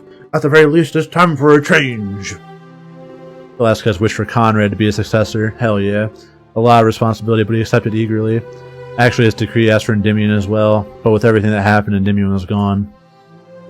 He was surprised that the king even suggested him. In his mind, he was just a reckless tag-along, but perhaps Endymion did instill him with some wisdom. Wisdom he could use to rule as Terra's second king. I'm sure there's something I can do. Lots of changes are going to be made. Did you have any dream jobs in mind?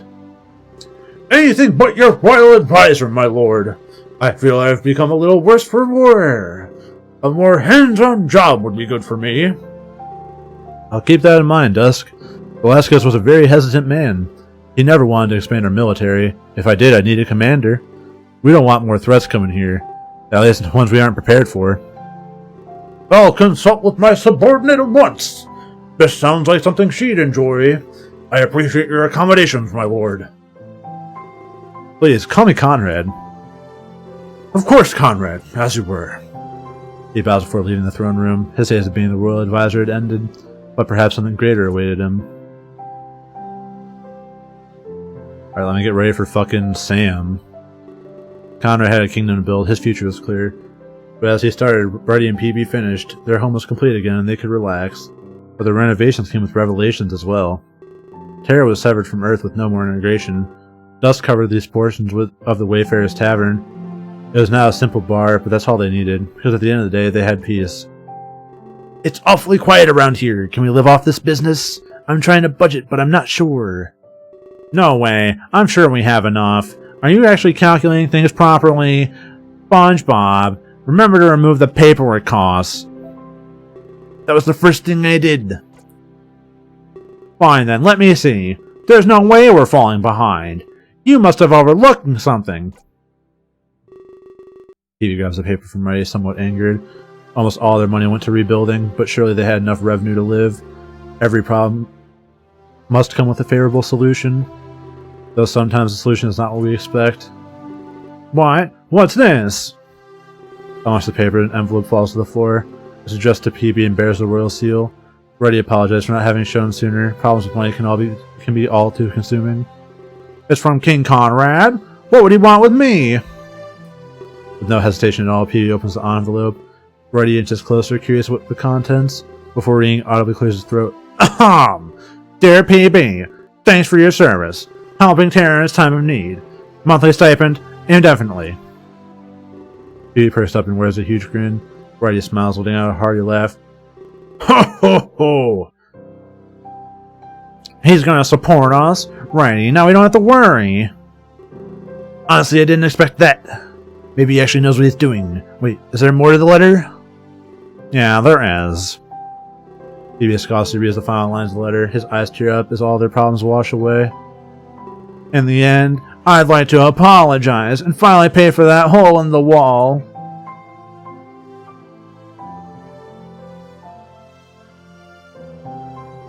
While old bonds were mended, new ones were forged. Conrad took a more militant approach to Terran rule. To that end, he needed people who knew he could trust. Conrad, I'm flattered. I thought you hated me, especially after Endymion. I don't hate you, Caitlin. What happened was Endymion's fault. He was always too loyal to the king. I would be honored if he served me. But you're still free to be yourself. I don't require that unwavering fealty. What would you have me do? I'm skilled at quite a few things. Conrad sighs and sits down on his throne. Terra was attacked, that's the truth. We could barely even defend ourselves. Velasquez had no army to speak of either. And I'm sure this is far from over. Eternal peace is really just a lie. Believing otherwise was its downfall. I would have you by my side, Caitlin, and feel free to call whatever you want. Assassin, mercenary, partner, whatever. I want protection while our forces grow. I need someone skilled to rule with me, and when I die, to rule for me. That was Velasquez's other mistake, tricking us into saying he's immortal? No one can live forever, Caitlin. Wait, so they're not that sad Fidget died? Probably not. I agree with you there, Conrad. But are you suggesting I become king? I'm not sure I follow your logic.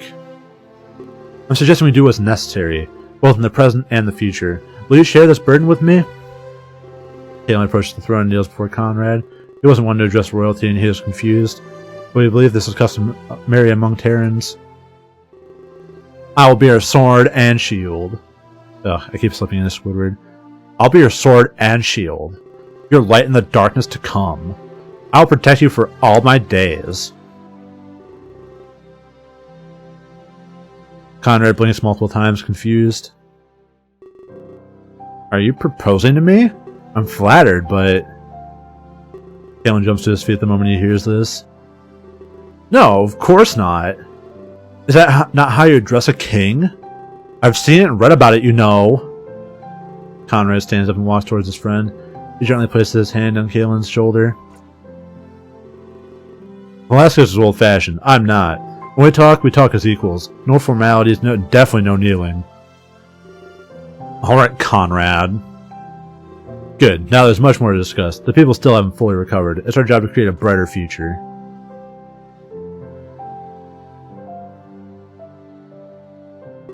The structure of Terran royalty continued to change. While newcomers entered the scene, others departed. However, they all had one thing in common. They were taking their lives in a new direction. I guess that's all of it. I never thought I'd live to see the day. The Immortal King sounded rather final. No one's really immortal, Dusk. There's always some sort of catch, like my emphysema. It was just his time to go, that's all. Just like my osteoporosis is setting in. I guess you're right, Sam. Now it's our time to go. Do you think you can carry that? I just said it's my osteoporosis. I can't carry anything. My bones are full of air. It's just a box. All right. I don't want you carrying too much. And you're sure you know where we're going? Please stop coddling me, Dusk. I've been ripping fat jewel pods for the past 14 hours. We're opening a barracks, not a preschool. Terra will be stronger because of us. First order of business, pack a day for every soldier. Sam scoffs and quickly leaves the castle as the door slams behind her. Her work relationship with Dusk would go on to continue. Together we were tasked with amassing an army, rolling Terrans ready to fight for their world, to prevent another fucking spaceship crashing into them. Dusk takes one last look at the castle atrium. It had been a long time, but it was finally over. Alright, here we go. It's time to move forward. And move forward they did. Conrad went on to rule Terra for the rest of his days. He created a tightly knit society. Everyone was close. However, he made sure to keep his enemies even closer. A doctrine he learned during his time as an assassin. He was a popular ruler, loved by all his people.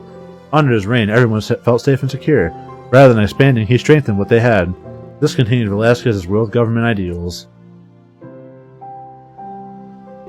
Sam and Dusk helped make this world a reality. They recruited Terrans who were willing to fight. The world was forever scared of more threats like Nami. To that end, there was no shortage of volunteers. They were remembered by all as brilliant strategists in the not fights they fought. They weeded out both rebellion and insurrection. Thankfully, as Conrad was loved, it rarely happened. Terra knew peace under a more militant leadership. And Sam died later that year from emphysema and COPD. Reddy and PB lived happily in the Wayfarer's Tavern. Of course, they decided it needed a new name. They wanted to be a memorial of PB's lost brother, the Fidget Spinner, who also had a gravestone placed in their backyard. It was called the Fidget Spinner. People would never truly get over the loss of Fidget. However, they lived happily thanks to Conrad's stipend. Over the years, more tourists came to see the tavern. It was famous for the role it played in history. Trish, who cares? As they got older, Trish went on to perfect her art, so much so that Conrad wanted her to work for him. Leaving the tavern behind, she pursued her dream. She became a master bartender known all over Terra. People would travel great distances to meet her, and to them, the castle gates were always open. Unlike Velasquez, Conrad welcomed visitors. He was very sociable and loved his subjects. He remained this way until old age took his life, but he left behind a Terra more united than ever. Overpopulation and famine were a thing of the past. Everything you needed was always within your reach. The economy boomed, and all citizens were kept safe. He saved Terra, just like Velasquez would have wanted. When Kalen took the throne, his work was quite easy. He had to maintain the paradise that Conrad created, a world where everyone lived their lives in happiness, and a world that would flourish for lifetimes to come. I'm pretty okay with that ending. Earth, however, would remain unchanged. After exiting the bunker, everyone regrouped, heading back to Tokyo to continue their plans. The world tour and the memorial would go on.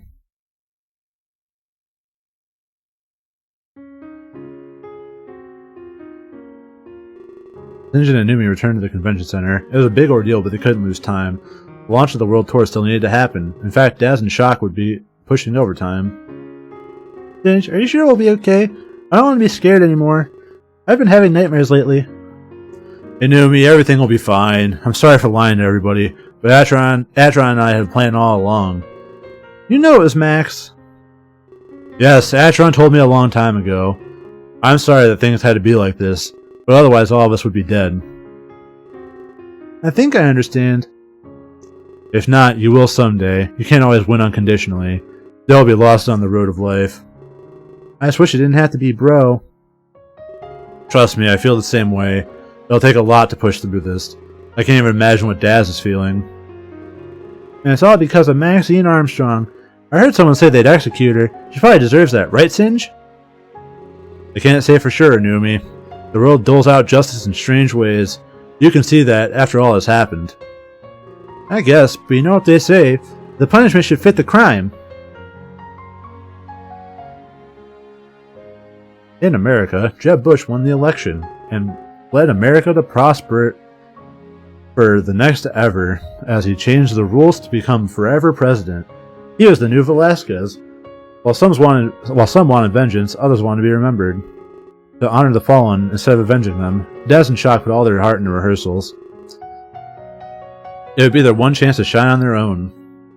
I'm not so sure about these lyrics, Daz. Don't they seem a little sappy to you? I'll be yours. What's up with that? Line 15. It sucks. It's a memorial, Shock. It's not for us. Other people will find meaning in them. We just have to sing them with emotion. Besides, my solo isn't any better. You're calling our duet sappy? Wait until you hear my performance. I'll take your word for it. I'm really starting to feel the pressure. So many people will be here for Clays. This isn't about Clays. Never was. We're singing for every single loss, past, present, and future, Shock. We'll tap into everyone's emotion, invoke memories deep inside of them, even memories they may have forgotten. I guess you're right, but I'm still singing for Rocker and Clays. And maybe some people in my past. To that end, I don't want to screw up. If they're watching, I want them happy. They deserve to smile through all of this. And you said these lyrics were sappy? You should hear yourself right now, Shock. He chuckles and they go on to share a laugh. They practice deep into the night for their big debut. This would be the start of the rest of their careers. What happened tonight would dictate their futures.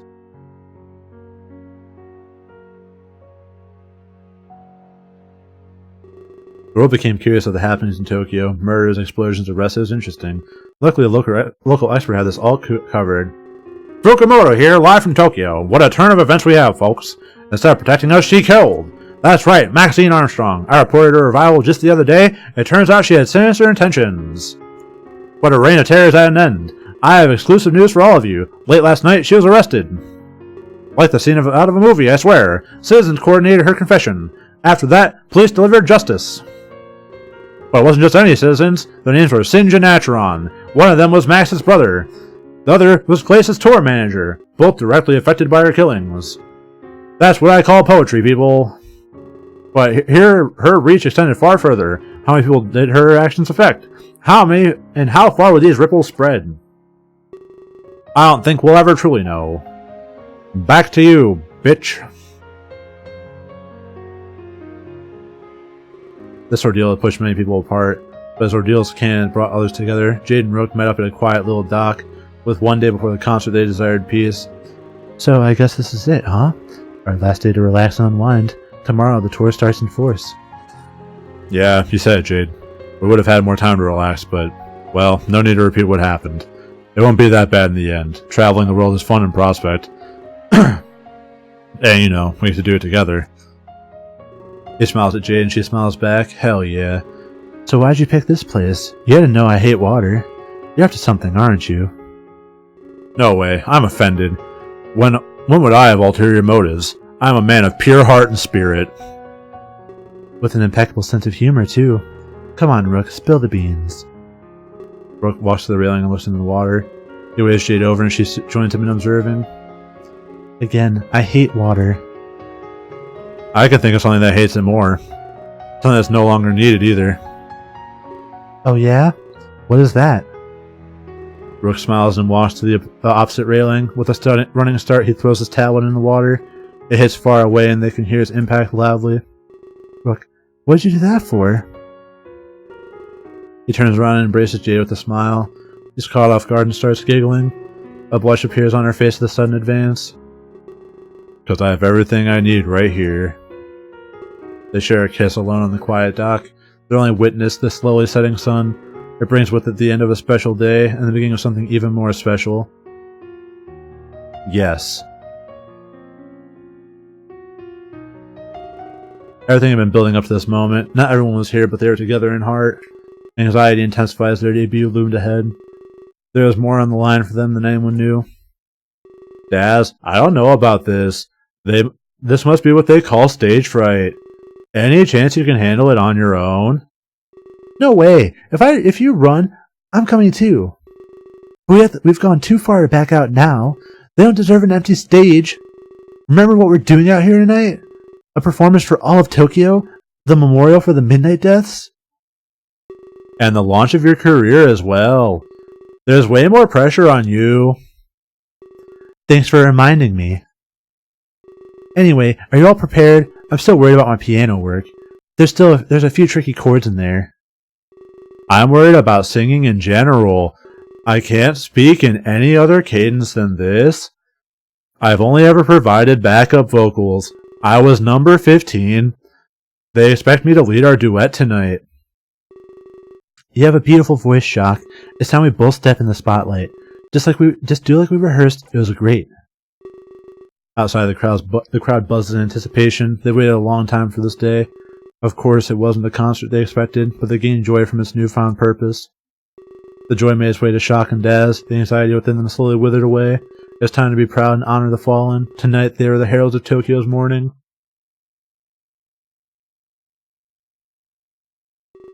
They stepped out, and the audience remained silent. They didn't applaud out of respect for the theme. It was a somber moment, a moment of quiet remembrance, one last aria for those lost souls to sway to.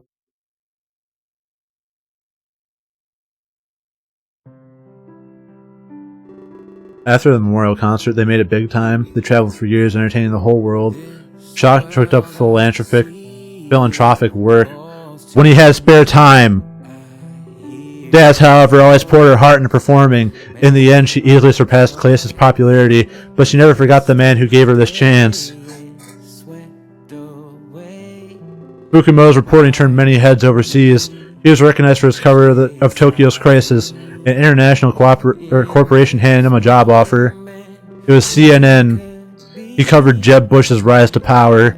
Leaving Tokyo, he moved to America to pursue his dream. He became a reporter known for his honor and integrity. Never again would he resort to tabloid journalism. Singe managed Isles for the rest of his days. He loved his work and devoted his life to it, all while becoming a father to the young Anumi. But as he grew old, he needed a plan for the future. He ended up teaching his son how the business worked. When old age took him, Anumi was given full control. His days were spent honoring the legacy his father left. Rook and Jade's love blossomed as they traveled. Each new destination came with several romantic spots. They served Singe loyally until his passing. When that came, however, they ended up retiring. They lived a quiet life off the radar, and they were happy for the rest of their days. Shock and Daz left behind many chart-topping hits such as I Killed the Idol to Get Here and number 15, our duet, Foot Lettuce. Rather than fighting over the spotlight, they did duets. They were true stars loved by the people, and interacting with fans was their greatest passion. But their career came to an end with their old age. Settling down together, they focused on Shock's work. They founded several popular charities. Their lives were henceforth devoted to giving. Man, imagine if I had killed Rook. I don't know how I saw all this, to be honest. As far as I knew, I was supposed to be dead, but I smiled as I saw the future I left behind. It seemed that in the end, everyone was happy.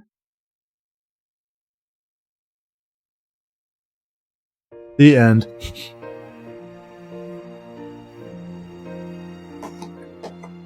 What's your story? What's your plan? Where you going to? Fuck. Where do you stand in this moment? Take a chance. Feel the light shine down. It'd be really cool if, You can dance. I could just, like, choose a point to start from. Hear the laughter in the air. Let your voice be heard. If you dare, take the high road to your dreams. Let the world Man, I really hope I didn't offend any of them by voicing their sonas for them. with me.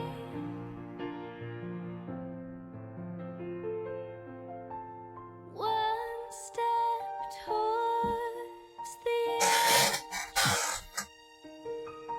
What will happen next? Every moment tells the story of our lives. Have you met Rook? And follow-up question, is he cool?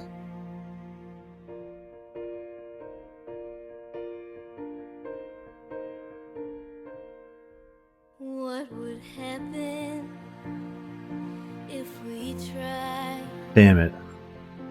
Could we spread our wings and learn to fly? And together we could see that the world is ours. We can shine like the stars. We can dream. Oh. We can dream. Yeah. Is Atron cool? We can dream. Assuming that's who you meant. We can dream. Alright, nice. If you ever see him again, I don't know how often, like if you've just met them once and that's it, or you're gonna see him again, ask him if he's cool with a Brooklyn accent. Report back. I could probably just like find him on Twitter or something too. Oh hell yeah, ping pong in purgatory? Now we're talking. Max sits alone in the courtyard of her prison. She instills a sense of fear in the other inmates. Avoiding her, they call her insane and unstable. But after what happened, she knows the truth. They're right to be scared. They all know what I'm capable of. Rising up the food chain will be easy. Phyllis waits, grunting as she pushes her limits. With each rep, unpleasant memories return to her. Her loss to Atron and Singe, and her murder spree. She finds strength in this, but can't tell why. 8, 9, what? She drops her weight to the side, panting heavily. Not because her set has reached its end. Instead, she drops it in a state of shock. She feels a familiar sensation and braces herself. Atron's about to fucking come wipe her shit out.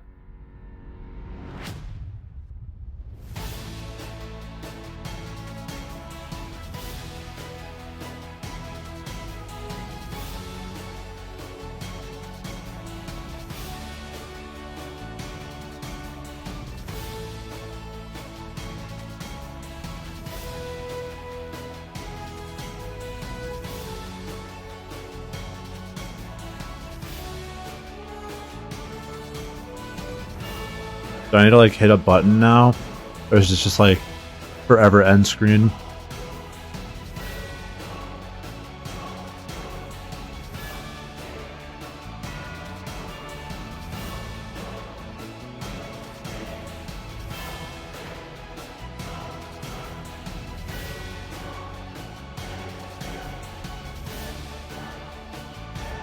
A button. I'm hitting the same button I've used all game and nothing's happening. Oh. It appears you did not unlock the true ending. Would you like to start the game from the beginning? You'll retain all your true ending flags. Let's make unlocking the true conclusion much easier. Yeah, sure, why not?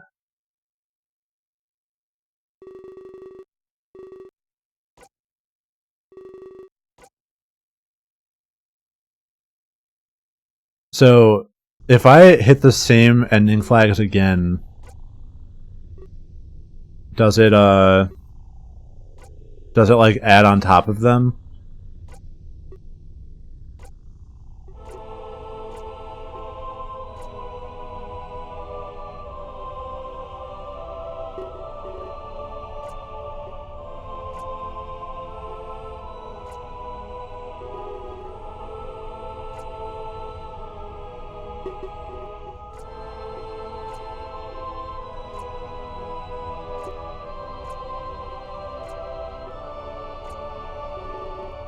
So, without spoilers, would you say that the true end is worth the wait?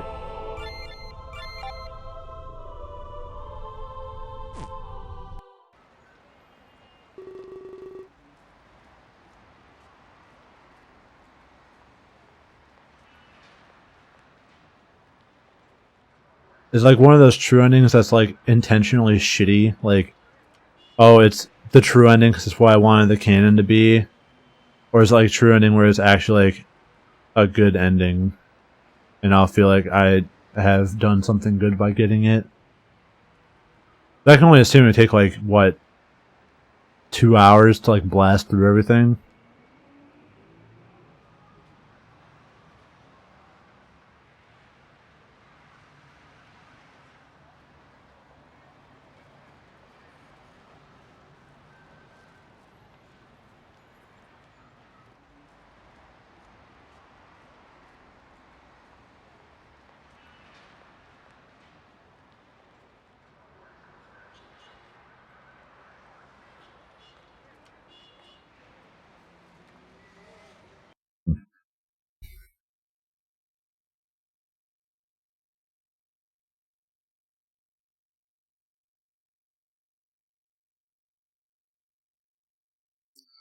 Yeah, I guess we'll see. If I do that, I'm just gonna do it off stream. I'll report back when I get around to it, but I'm happy with that ending. I feel like it wrapped things up really well. I don't feel any like regret or sorrow for what I did.